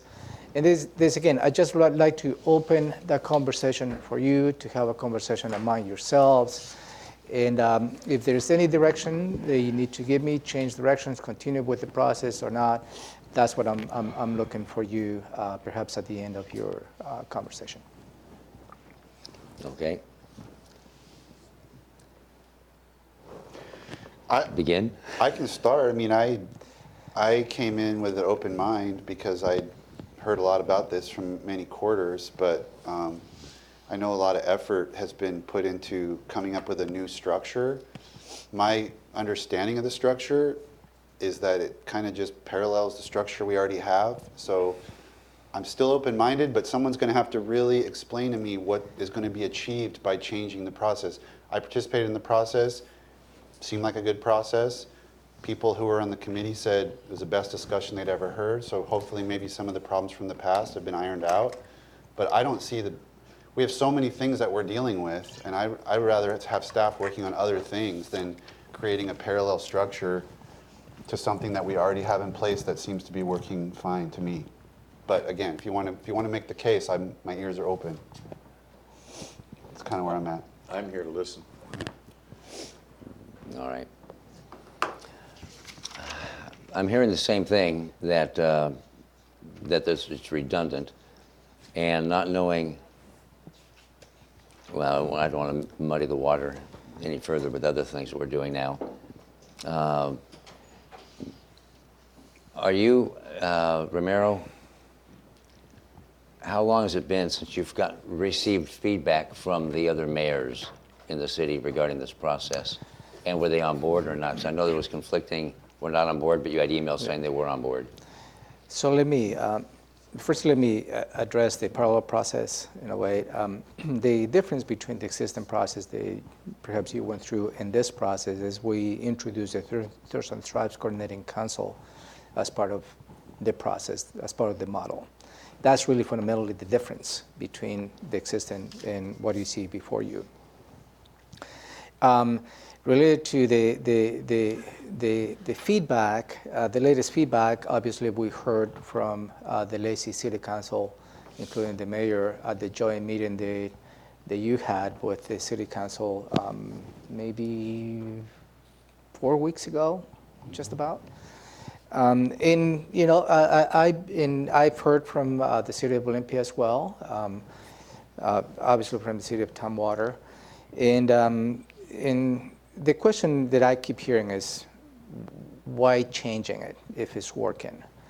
And I think Commissioner Minster stated right on point that going through this process, perhaps some of the issues in the past have been resolved, but it was not necessarily resolving some of the issues within the decision-making process. It was perhaps including a broad set of experts to help you make the right decisions. But I understand it takes a lot of effort to go through this process, and going through a process like this and changing the model, that perhaps we're going to have a continue, points of discussion with your fellow elected officials. The question is it worth it, or just continue and maybe revamp the existing process that we have in place? And that's really probably where we are, even at least from my perspective, but Shelley may want to share her perspective as well. Yeah, please. Sure, yes. So back when we introduced this other model here, it was really to reduce the duplication of efforts, because some of the same jurisdictions and members that were represented on the Community Investment Partnership were the same jurisdictions represented on the Thurston Thrives Coordinating Council. The Thurston Thrives Coordinating Council, of which Commissioner Menzer is the county's representative this year, and myself for Public Health, serve on Thurston Thrives Coordinating Council, and selected this year housing as one of the top 3 priorities. In addition, the Housing Action Team and the sub-team, the Homeless Housing Hub, as well as the Blue Team, Affordable Housing Team, are all part of the Thurston Thrives. And for our housing dollars, at least, we are required to take advice from the Homeless Housing Hub, which is part of the Housing Action Team. So the effort was suggested was really to better align those efforts so that we didn't have a funding arm and essentially a community health initiative be operating separately with separate members on those committees. We were really trying to bring it together as one to better align, to better inform our investments in our community so we can move the needle on health, which includes housing as well as human services, which the Health and Human Services Council, the HHSC, is part of the Community Investment Partnership. Last year, we also had information that United Way was planning to go in a different direction, and we believe that the Community Investment Partnership structure would need to change next year. And so the thinking was, we already have many of the same jurisdictions and members and citizens and broad stakeholders that are required to be part of the decision-making process, part of Thurston Thrives. The Board of Health is the one that founded Thurston Thrives, and Thurston County is heavily invested in that, both as a funder and as a participant. So it was really about creating greater community impact, more inclusivity in how decisions are made so that the best investments could be made. One improvement that was incorporated into this year's process was around the application review team. Mm-hmm. So the previous application review team was selected in a different way and had different participants. This year, as part of this model proposal, we were able to implement a piece of the paper you have in front of you, and that was to include jurisdictional... Right here, this component. To include jurisdictional staff and subject matter experts engaged in our system in that application review process. And I believe as a result of that improvement, This was one of our most successful years as far as process and decision-making goes, because those applications were vetted heavily by experts who were appointed by their jurisdictional authority to participate in this process. And it was an amazing group. They made really great recommendations, which I think made it easier. I would also just add from my perspective, I didn't participate in the full process this year, but that there was an additional review of applications by the Community Investment Partnership members on top of the Application Review Committee. And some of on the Health and Human Services decision-making, some of those could have perhaps been better aligned with the Thurston Thrives Coordinating Council's various action teams that are addressing those. So from my perspective, I think when we're looking at health and social services and how we're moving the needle in our community, I think there's still opportunities for improvement, mostly just to better align efforts and increase our partnerships. So whether that is through this model or through continuing the current model that we had this year, I think there's always opportunities to continuously improve our process. But I agree it went well this year, and I think that there's more we could do, and I'm happy to go forth with whatever direction you have. Do you have any questions before you get to you? Go I ahead. do. So when you said that I think you said by state law or something, the decision-making must involve the housing hub? That's correct. So how has that input been going in previous years? Well, that's part of the challenge and why we were trying to propose a new process for this year, because in previous years there was not a strong alignment between those two bodies, because they were separate officials represented on separate bodies, and the stakeholders weren't engaged in that process. But I will say also the way in which the Homeless Housing Hub, which is our housing advisory committee that's required by the state to advise on funding, is the group that recommends the homeless housing 5-year plan to the county commissioners, and you approve that plan. That plan is used as a guide to funders and decision makers on how to invest those funds. So that's another way in which that advisory role is achieved, is through the 5-year plan, if the decision-making body is utilizing the 5-year plan to inform their decision-making when it comes to the housing portion. But I would say that was previously a gap. Okay. And so the new, I agree with you, this is my first time through it, but I agree that the folks that were part of the review committee were excellent and were very helpful. Was there just not that committee in previous years, or it was composed in a different way, or? It was composed in a different way that didn't have subject matter staff experts from jurisdictions represented. Okay. Prior it was volunteer citizens, and then elected officials did an additional review, and there wasn't kind of that same cross-sector participation amongst the other groups. The applicant review committee this year has been engaged in multiple groups that I think, so that they had that subject matter expertise and background and knew what the priorities were of their of the group that they represented. And who made that call to redo the members of the review committee? Was that you? Or? That was part of this kind of process improvement discussion. And so at Thurston County Public Health and Social Services, where we're responsible for those housing dollars in the Office of Affordable Housing and Homeless Prevention, we made that recommendation that the body this year be comprised of members of other jurisdictions, because we were being responsive to hearing that jurisdictions wanted to have greater participation, and we wanted to have more subject matter expertise informing the process to help the elected officials with the decision making. Go ahead, Romero.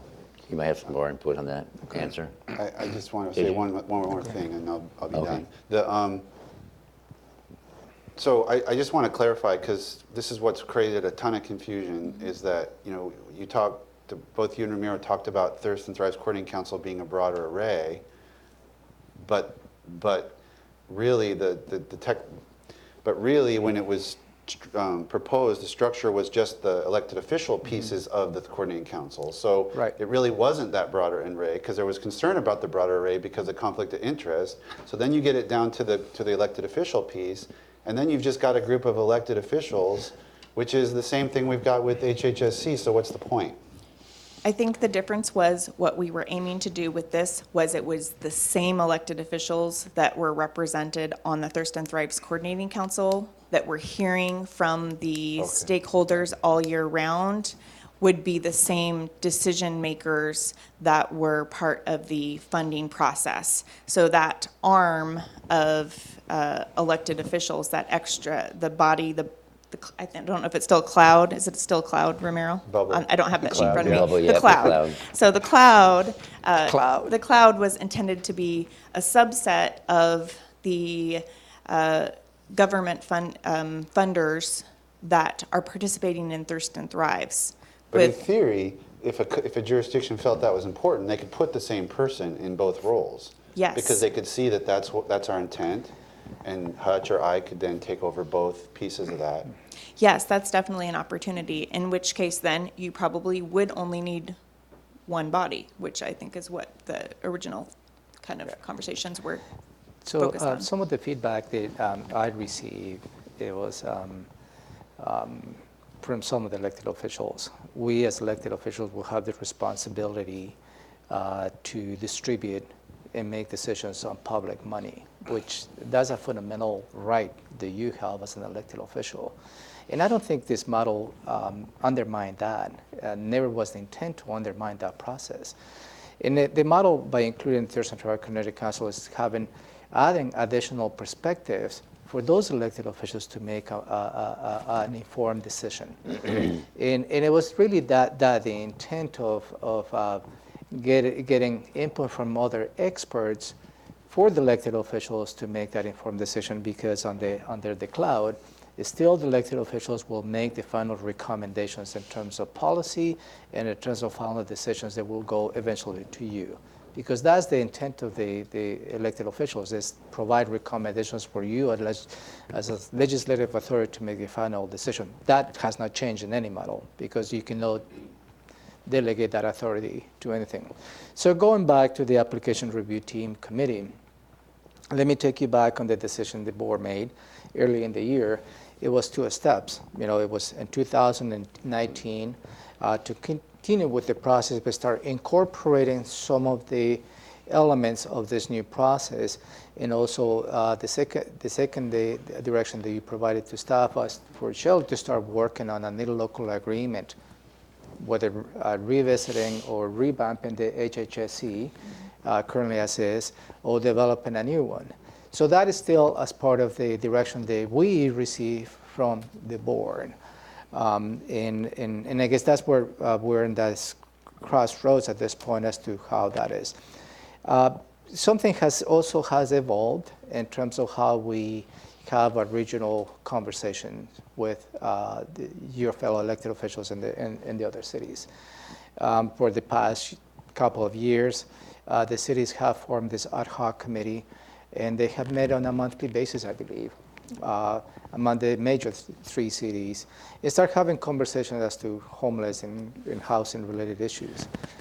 As of late, they have invited the county to participate on those formal meetings, which I believe is a good step as to how we need to have regional conversations, what is the right forum. And in fact, yesterday, Commissioner Hutchinson and I and Shelley attended some of the pre-meeting where we start talking about homeless, and that seems to be the first topic. But also we somewhat discussed that perhaps there may be the right stage or the right forum as to how we can continue to have this conversation as we move forward into the model. What else I was going to say? So at this point is really what, based on your perspective, I will seek your direction for us as to how we need to continue moving forward in this process. And that's where we are. Anything? No. These, Yes? well, maybe just on process here. Yeah. These items that become public documents that the public might want to review probably are a bit complicated enough without acronyms not being fully disclosed. So I would say in the future, could we put a legend on for some of the acronyms to help people follow along?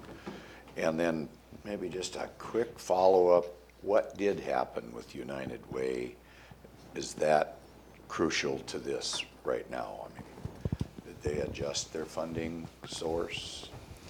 I believe next year in 2020, they are going with a different process. The funds are not going to be joined in the same way that they have been. So that is a change that is coming next in 2020, and that's what we were planning to try to implement. Trying to get ahead of that. A new system. Now, United Way is represented on the Thurston Thrives Coordinating Council. Their executive director has a seat on that as well. So it was kind of like, well, we have all the same people in two different places. So how can we best leverage people's time and expertise and align that with our community impact? So they still have involvement on the Thurston Thrives Coordinating Council, but not at the CIP after next year. And they're doing that. They've been working on this model now. United Way has been for a couple of years because they want to, it's a rebranding United Way. Mm-hmm. They want to get more, They're and still not gonna undue. help. They're gonna help. Yeah, you bet. They want to get due attention for their contribution to this end. And I agree with Ty regarding the complexity of and the duplicity of the systems. And it seems like after next year, the CIP it's going to morph into nothing perhaps, or into something. I'm not sure exactly what it will do. But the HHSC future is still there. But this would almost simulate the HHSC, but enhance it with the other input from the coordinating council, correct? Yes, I mean, Okay. that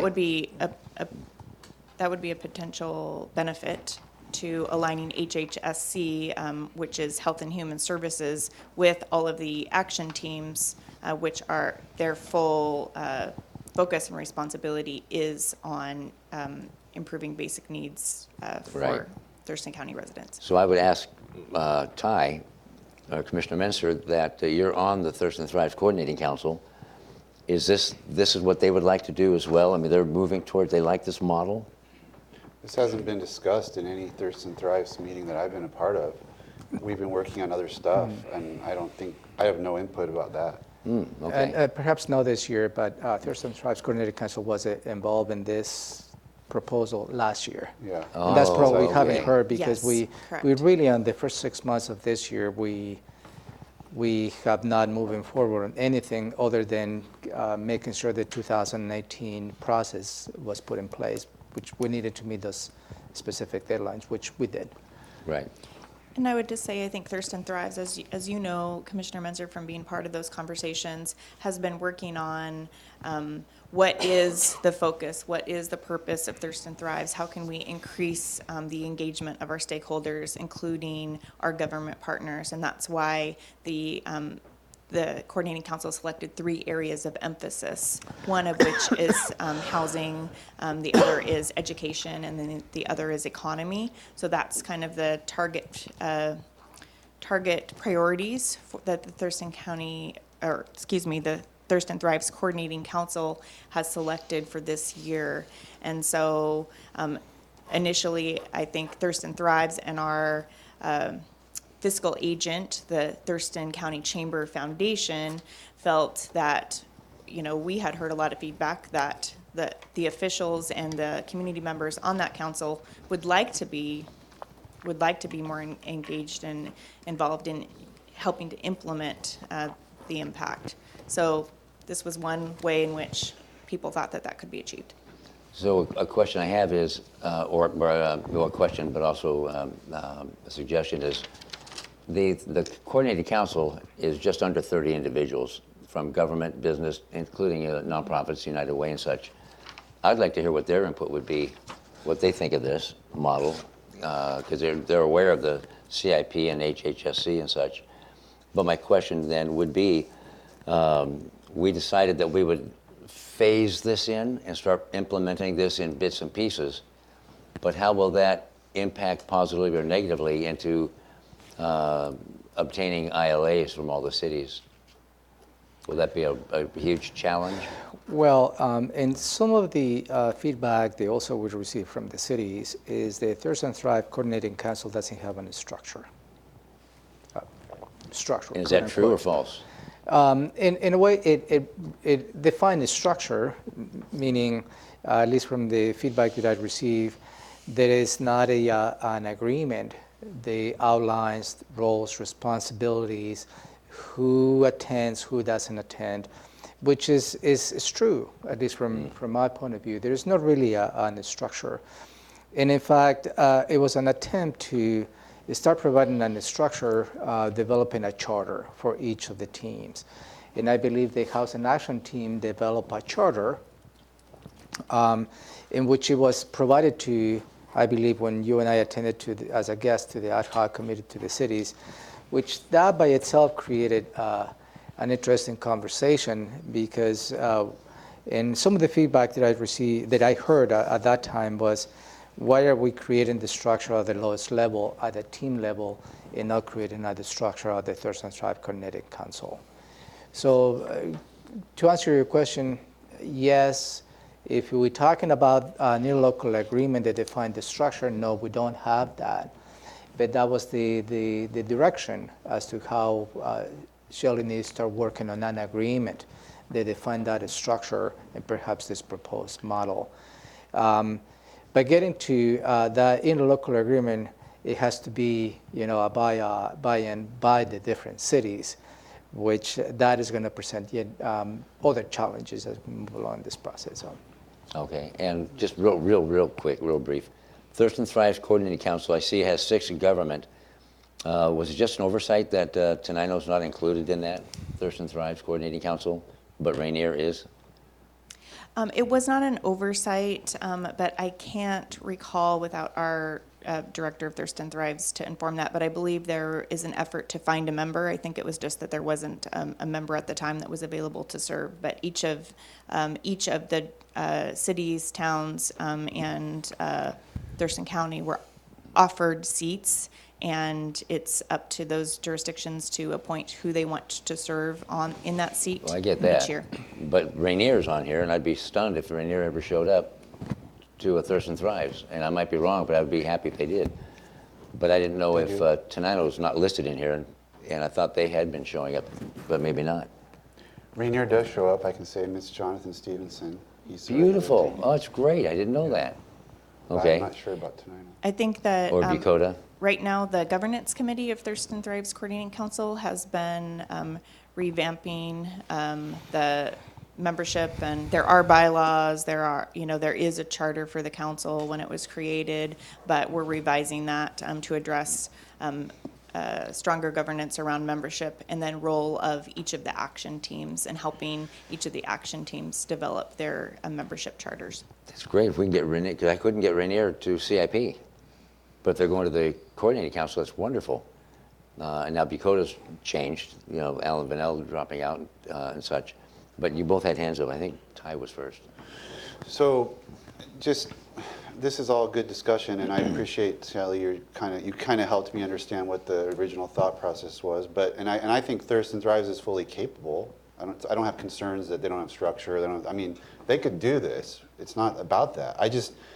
This change is just has been so controversial, and when I weigh the value added versus the effort involved and the controversialness, I just don't see that the value added is strong enough.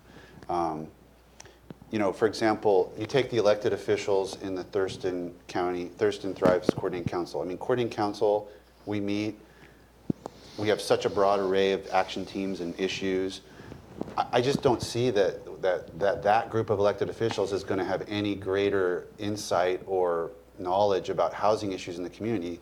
When I sat in for Hutch on the HHS or the CIP, some of the people in that room had been there for a decade working on these issues. Actually, they knew a lot more about housing history and policy and all the different agencies than the Thurston Thrives folks, who are just kind of a random assortment of elected officials that are not selected to Thurston Thrives for any housing expertise. It's health related, but it's also very broad. So I really think you're going to lose technical and historical knowledge if you make that change. Everyone in this community, from every jurisdiction that I can see, is working on housing and paying a lot of attention to it. So I think any group of elected officials that's tasked with this is going to take it very seriously, and that's certainly what I saw in the session that I spent. So my feeling is this change is not accomplishing anything other than creating bad blood between city and county, and I don't see the value added. And I would encourage us to not pursue this, now that I've heard all the kind of ins and outs of it. Yes, sir. Is there any discussion about drug treatment, mental health treatment, maybe an exit plan for some of these individuals that we would be helping to get them back on their feet, so that we just don't have a never-ending stream of folks coming in and nobody's getting back on their feet? And I'm curious how that can all fit into this discussion. So I know that's a big topic, but it's part and parcel to what we're dealing with, because so much of this homeless activity is drug related. A bunch of it's mental health, and maybe that's because of the drug related. And then we have accountability issues that come to play here, whether or not individuals are ever going to be held accountable. And so I'd like to have an exit plan somewhere to where we've got a light at the end of the tunnel that we can be heading towards. I know that's a big order. It is. But I won't diminish what you're saying, because it's very important. And I think everybody here is of the same belief. And those strategies are all a part of this, and the HHSC and the CIP. But what we're discussing here is just an overarching policy piece about, to that end, who does that? Is it the CIP, the HHSC? That's is what it the I'm new trying- yeah. homeless housing funding model? What where is does it? that fit in But here? what you're suggesting is all inclusive in there, in that. But this is just about the policy piece. Did I say that right? Yes. It's all connected, and that's why we have the 8 action teams that are working on to address our social determinants of health, because they're very interconnected, and all the investments that you make into the community through the community investment partnership, through the homeless and housing affordable dollars, through treatment sales tax, all help to address the broader issues of our community. So I have not heard much positive from cities about this either, and it is controversial. And I believe if we do move forward with this, it's going to create some bad blood. And by bad blood, I mean distrust of the county taking over and such. But I'm not real convinced that the CIP or HHSC is the be-all, end-all to the answer either, because it can tend to be a bit dysfunctional, at least from the standpoint of not getting maybe sufficient information. And maybe I'm wrong there about the information flow. But I'm just not convinced that this is the best way to go at this point in time, and I don't want to waste your time and give you just busyness, especially if it's busy work that's not going to advance the ball down the road or down the field, use some analogy. That's where my head's at right now. It was a lot of work went into this, and I greatly appreciate it, and I see a lot of value in it, but balanced with the other issues, I don't. Okay.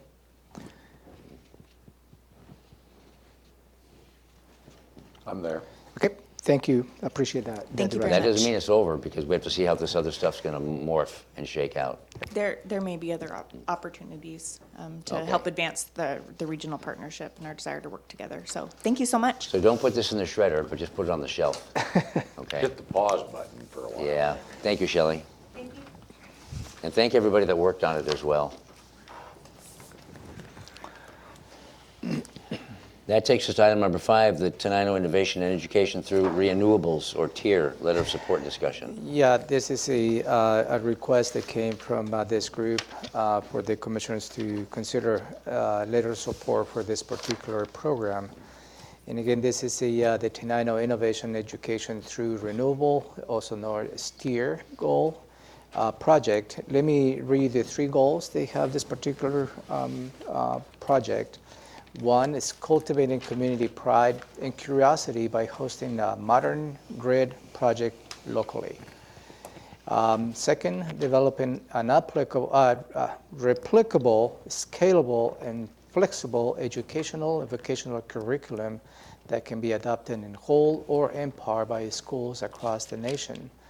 And third, spurring nationwide adoption of an innovative grid services program wherein startup funding creates a model that schools across the country can use at a fraction of the initial cost. Those are the 3 major goals of this project.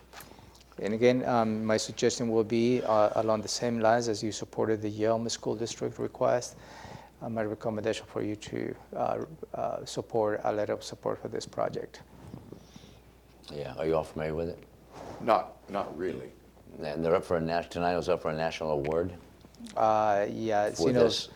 Tenino has taken a very active approach to have a lot of solar The solar. solar panels Yep. and on their schools, and they have I've seen big that. plans on that. And those projects are related for this particular project. And it's a great combination of school and the city as well. Any questions or comments?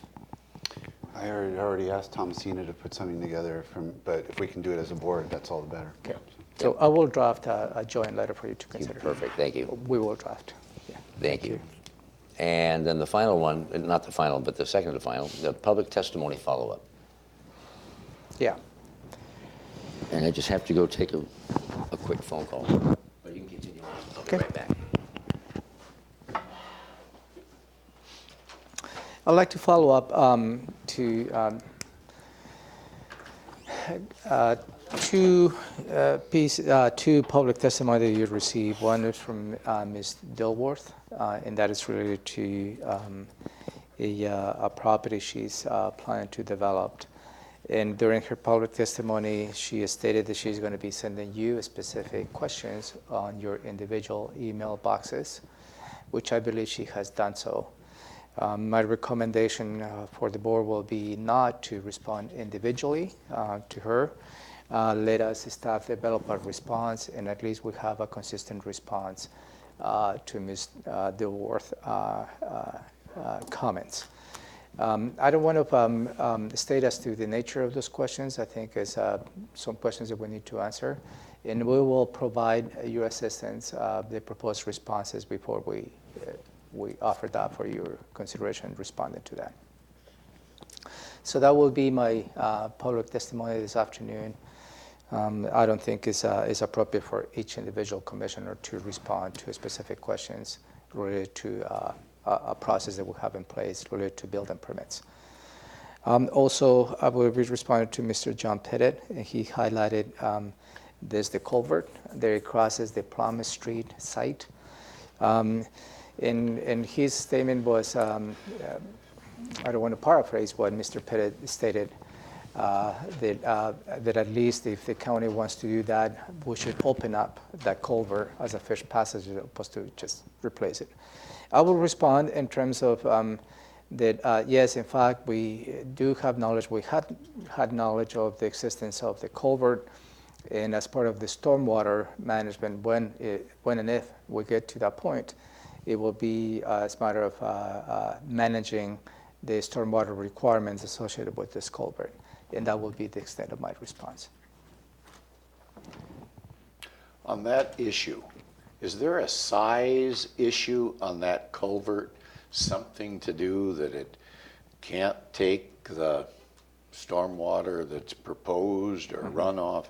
I don't know anything about that thing. I would love to give you my technical perspective of that.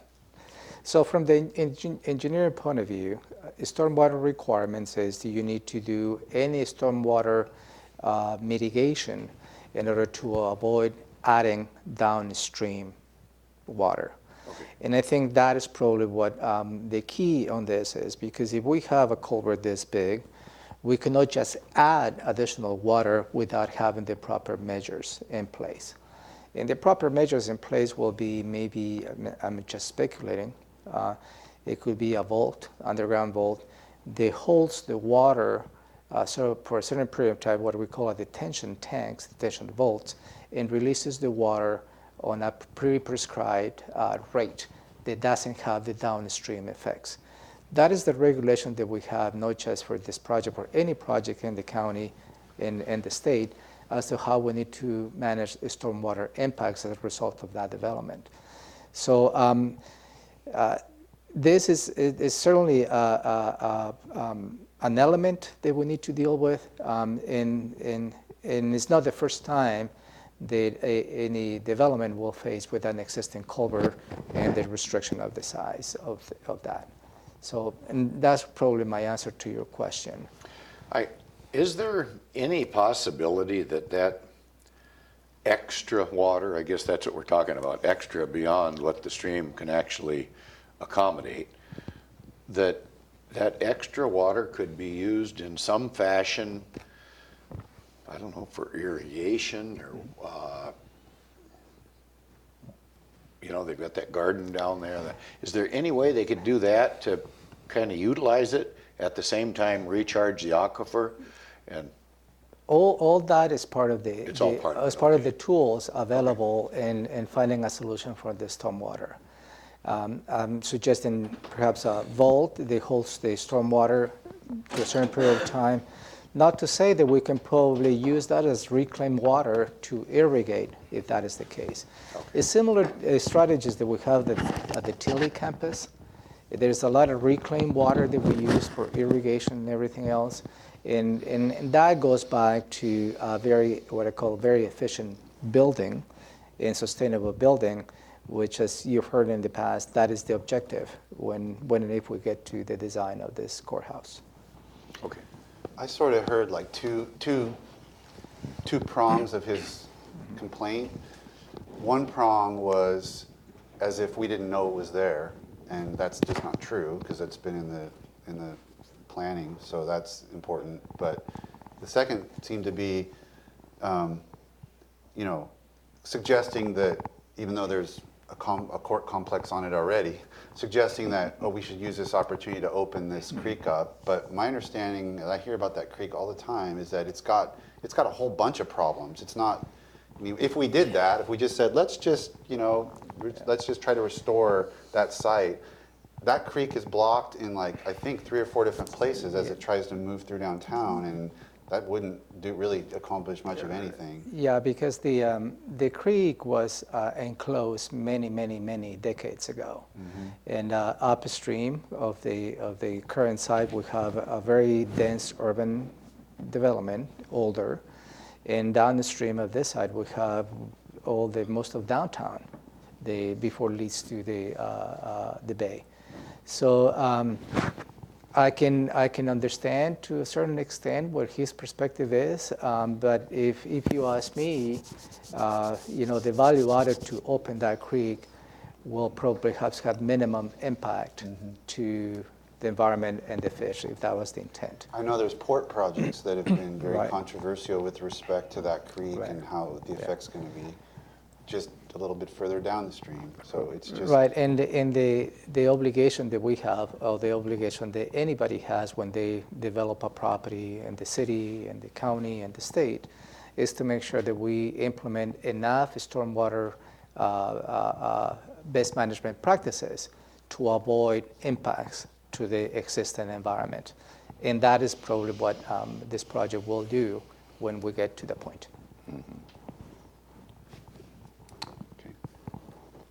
Any other public testimony follow-up?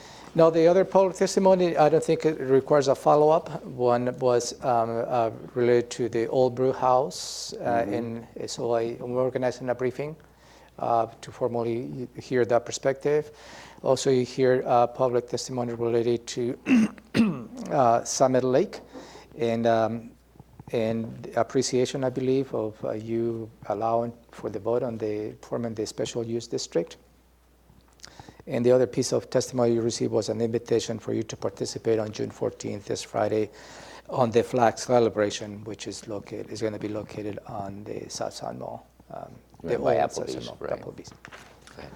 And that's already on your schedule.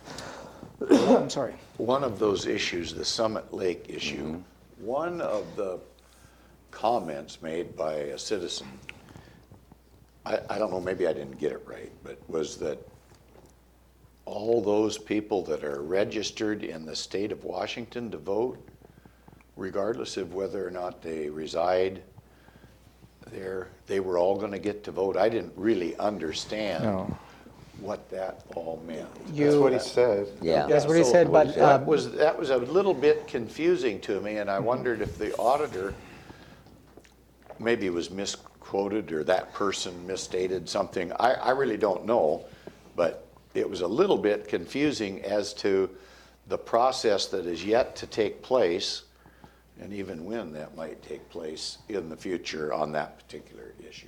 yeah, and you briefly discussed this leading to your decision to allow to continue the process, and the voting method is different from the lake management district, which is the special use district. The lake management districts is a little different. The voting scheme, all the residents will vote in this. And the special use district is registered voters within the area of the special use district. They will be able to vote on that. And that is, I believe, is the difference. And I believe that testimony was a little bit. So that might have been Confusing. misstated or something Yeah, by yeah, the individual. yeah. Okay. So at this point, I don't believe we need to respond. I think the county auditor is the one who needs to define how the voting needs to occur in that. But then there was an invitation to attend something at Summit Lake as well. Did everybody receive that? I did didn't receive capture that. that on my notes. You did? I received an email Okay. saying that they haven't set a date yet, but they're going to have a meeting in June or? Yeah. In June, sometime in June, a public meeting for educational purposes for the residents of Summit Lake. And they would like us to come if we were able, and I said if I could, I would, but you don't have a date, so I don't know. You have not received that? No, I have not seen I'll that. find You that probably for- received that individual. Yeah. Can you find that, Vicki, and forward it to Ramiro? Because I can't find it right away. But Thank you. Obviously, you make your own decisions as individual commissioners. From the board point of view, my suggestion will be to always be cautious, because this is leading to an election. And whether you want to advocate in terms of your own on individual basis, you're advocate. But when it's a board setting, then it brings a different perspective. And If all you're three of us are advocating there. on that. Yeah. Or two of us, you're See, right, yeah. I guess the statement that was given the other day by an individual in public testimony is going to be confusing to the public that might have watched that particular statement given. And that's why I'm wondering about maybe your response to public comment or public testimony, maybe to clarify something so that the public doesn't have a misconception of what is or is not going to take place, and that might come from the auditor. And if any of us were going to attend, I'm sure we'd want to be knowledgeable about the correct information. And so that's why I'm a little concerned about that confusing statement. I'd like to be more knowledgeable about it, or it sounds like we might get asked yet. But I don't want to just repeat something that a citizen has. I wasn't planning. No. I wasn't planning to address that comment, but if you like, I can probably reach out to the auditor's office Well, and give me I'm wondering about the auditor maybe clarifying for those citizens that live up there. I remember the comment, and he said, he said there was concern about who would get to vote, and he checked or whatever, and any registered voter of the state of Washington would be able to vote regardless of whether they live there all year round. And that sounded a little different than what my understanding was, so it'd be good to know that So for sure. let me, if I can get the information from the auditor's office by this afternoon, I will address that. If not, I will follow up on the next meeting. That would be good. And it wasn't a member of the public, wasn't it Public Works that gave that information? I don't know. But I think at this point, it's, let me touch base with the auditor. Please, thank you. It gets the information from the horse's mouth in a way. Okay. Did you have further public testimony? No, sir. All right, now we're down to, commissioner items. And do you have any? I do. just wanted to repeat You do? something that I brought up to Commissioner Edwards, and you weren't here. I wanted just you to hear it, because I promised those guys I would make sure both of you were aware that the West Thurston Regional Fire Authority has a replacement levy on the August 6th ballot. It's very important for their operations, and they gave a presentation at the Rochester Chamber. I went ahead and endorsed their proposal, and I promised them that I would let you guys know about it so you could take a look at it yourself and support it if you felt so August. inclined. It's for this primary ballot, August 6th. 6th, it's okay. And it's just going to cover, that's it's 25% of the square mileage of Thurston County that's covered by it. Thomasine and I were looking at maps. It's interesting. It goes all the way up and has chunks that go all the way up into Tumwater. Not really sure why, but it's the biggest, I think, coverage area. They've had to expand in order to get response times down. They've had to open a couple locations and expand staffing. They've done a wonderful job of doing that, but then all of that's at risk if they don't get their replacement levies. So that's on the ballot. Okay. Thank you. Just as a question, maybe, are we able as a body to endorse something like that, or do we do that on an individual basis? If you like to do as a Board of County Commissioners, need to pass a resolution because that will be the formal action in which you will endorse that. You want to endorse it? I'm inclined to do so, but I would like to have at least a little bit of a presentation about the thing, kind of maybe Right. somebody from down there from the fire You district bet, or something. yeah. Thomasina can lock that up because I connected with the chief, one of the chiefs that gave the presentation to Rochester Chamber. And I'm sure he'd guessing come that up. you would agree that would be beneficial if we were to do something like that. I think right? so, yeah. I think they'd really appreciate it. Okay. So, I mean, I'm inclined to do so, but I think we ought to at least have some official information come forward. You bet. Before we do a resolution. Is that Okay, okay? so maybe after the briefing, then I will ask how you'd like to proceed on that. Yeah, we'll have to jump on it because August 6th is right around the corner. And I think with, that big fire and stuff we had down there last year is kind of the impetus of moving Impetus, forward, yep. on this whole thing, and shows how important it is that we take that action. Where people might question, well, how come you didn't support this issue, Right. that issue, or whatever? Right. And maybe we weren't asked. I don't know the answer to that, but I just think it might carry more weight than if we do it individually. That's all. If we did it unanimously, I guess, it would carry more weight. I'll jump in real quick because mine's not a question or a topic. It's a topic, of course. I just want to spit some information out that I thought was rather interesting that I read in the Seattle Times last week, that when it comes to our folks with severe mental illness, I'm saying severe mental illness, that San Francisco is passing legislation or looking to pass legislation regarding this topic. And it's interesting that San Francisco, one of the most liberal bastions that we have in the country, is actually proposing that there be mandatory injection or mandatory treatment for folks that are severely mentally ill. And the threshold is if they have been involuntarily committed a minimum of 8 times, boom, it's mandatory. And that just kind of caught my eyes. Are you serious? Because I just thought that was very interesting for that community to take that kind of an aggressive stance when it comes to civil liberties and forcing medical treatment on somebody. So I don't know where it's going to go, but I thought that was very interesting the way that San Francisco is leading that charge. And some were saying, in the article I read, were saying, well, it shouldn't be, the minimum shouldn't be 8, it should be like 5 times. So there's the difference between, they want to minimize the amount of time before the government can force treatment or someone can force treatment on you. I just food for thought. I thought that was rather interesting. If you want to put that on the table, I'll go 4 times. And Alberta, Canada is moving rapidly towards safe injection sites, just by way of information. Okay, do you have any? Yes. Rumble strips that I see different painting on different roads that refers to rumble strips. And I don't think people in rural America are thrilled about rumble strips, because I hear about it quite a bit.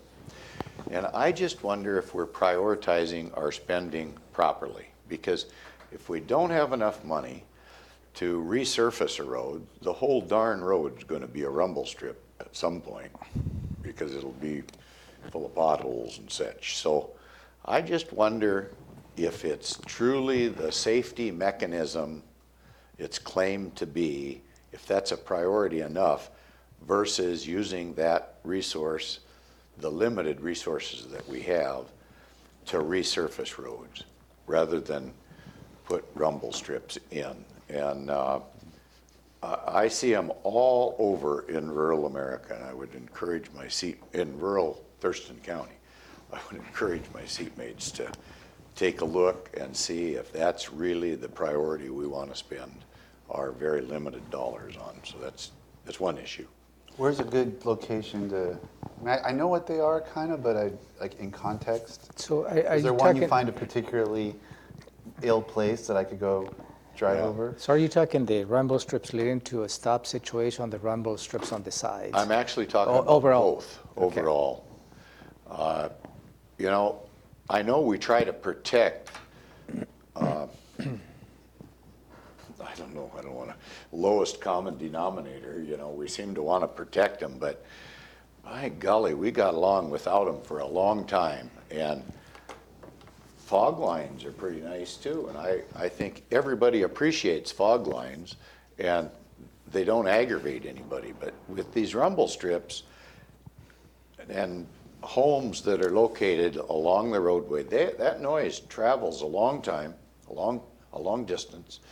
I would say that the new writing I happened to notice was out on Vale Road between 148th and Bald Hill Road, I believe. And you'll see a lot of alligator cracking in that part of that surface that obviously needs to be addressed through probably some type of a lift that would preserve that for a longer period of time. So I'm just talking about it as a priority. I guess I would say if you lived at Vale Road and 148th, there's the long rumble strips across the lane in several locations there, pulling up to that. Waldrick Road has got a bunch of them on Waldrick Road. So just... It seems to me the lowest common denominator that you're talking about necessitates the rumble strips, because the lowest common denominator said because of inaction or inattention prompted the stop sign, and the same lowest common denominator now that blows the stop sign, we put those up, it seems to me. Well, it's all about priorities to me. And we keep talking about we don't have enough money. And if we don't have enough money, I want to work on protecting the roadways more. But Are they pricey to do? oh, I don't know. So does what does one of the least expensive safety measures, the nationwide have return benefits. And it's not just Thurston County, it's the state as well as the nation. Because those rumble strips, you know, is just grinding portions of the payment. And that is very inexpensive to do it. And really when somebody veers off the road, just waking up brings back, so has been proven there is a safety strategy that has reduced accidents. And this is just from my background, that we do have an obligation to provide any low-cost measures to improve the safety of the traveling public. So I will encourage the commission perhaps not to judge into a decision point based on the funding. What I recommend perhaps is staff to come and give you a full briefing on the rumble strips, on the background, on the benefits, and perhaps on the return to that investment, if I may. Yeah, I'm all for saving the roads, but I'm more in favor of saving lives.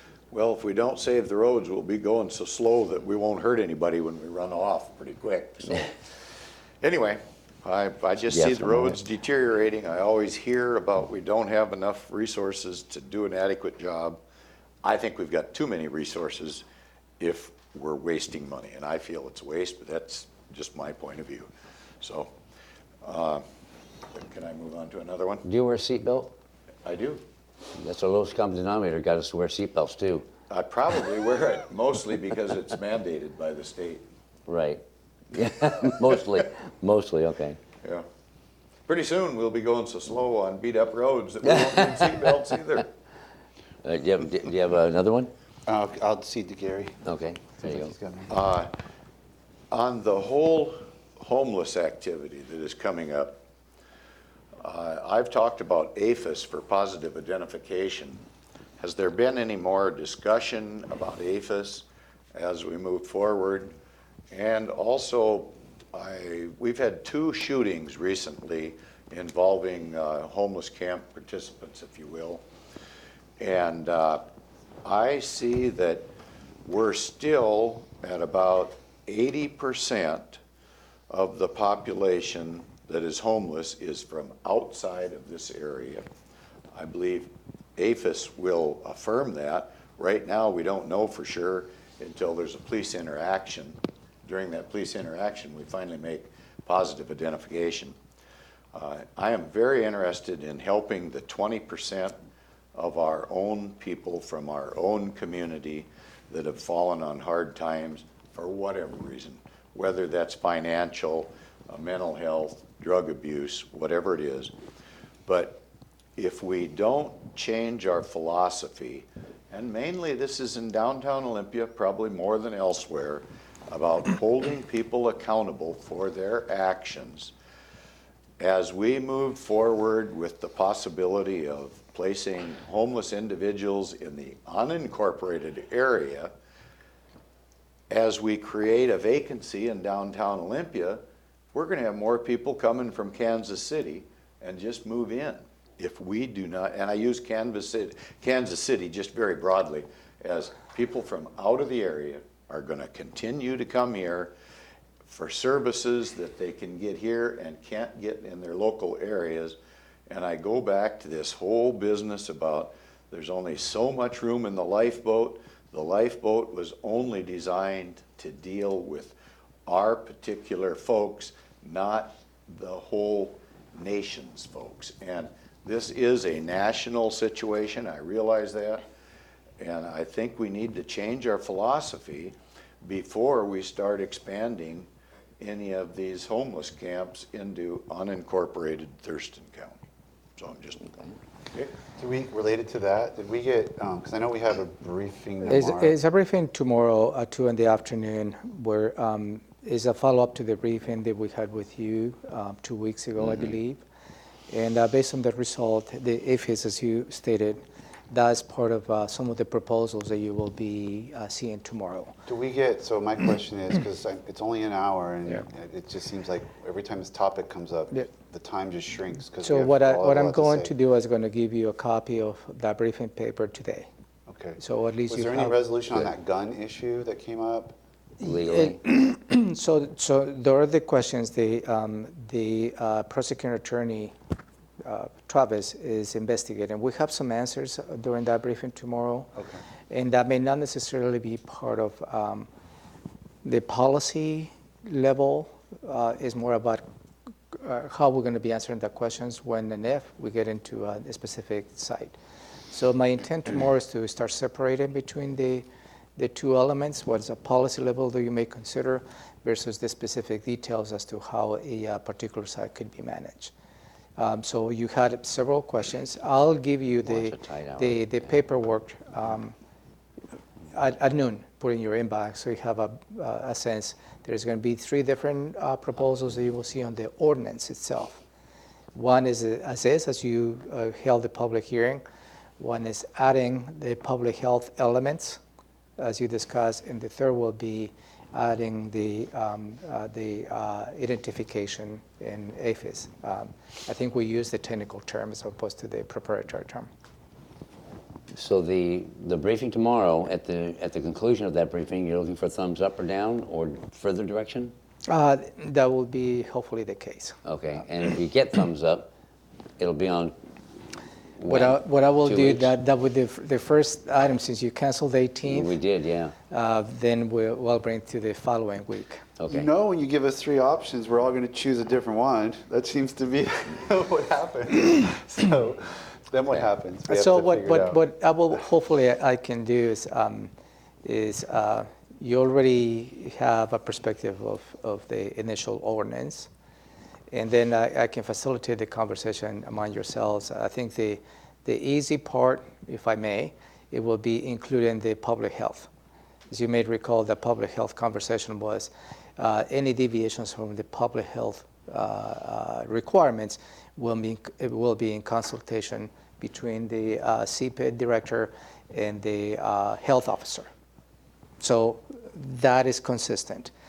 Really, the decision you may want to consider is between a no identification or a little flexibility within.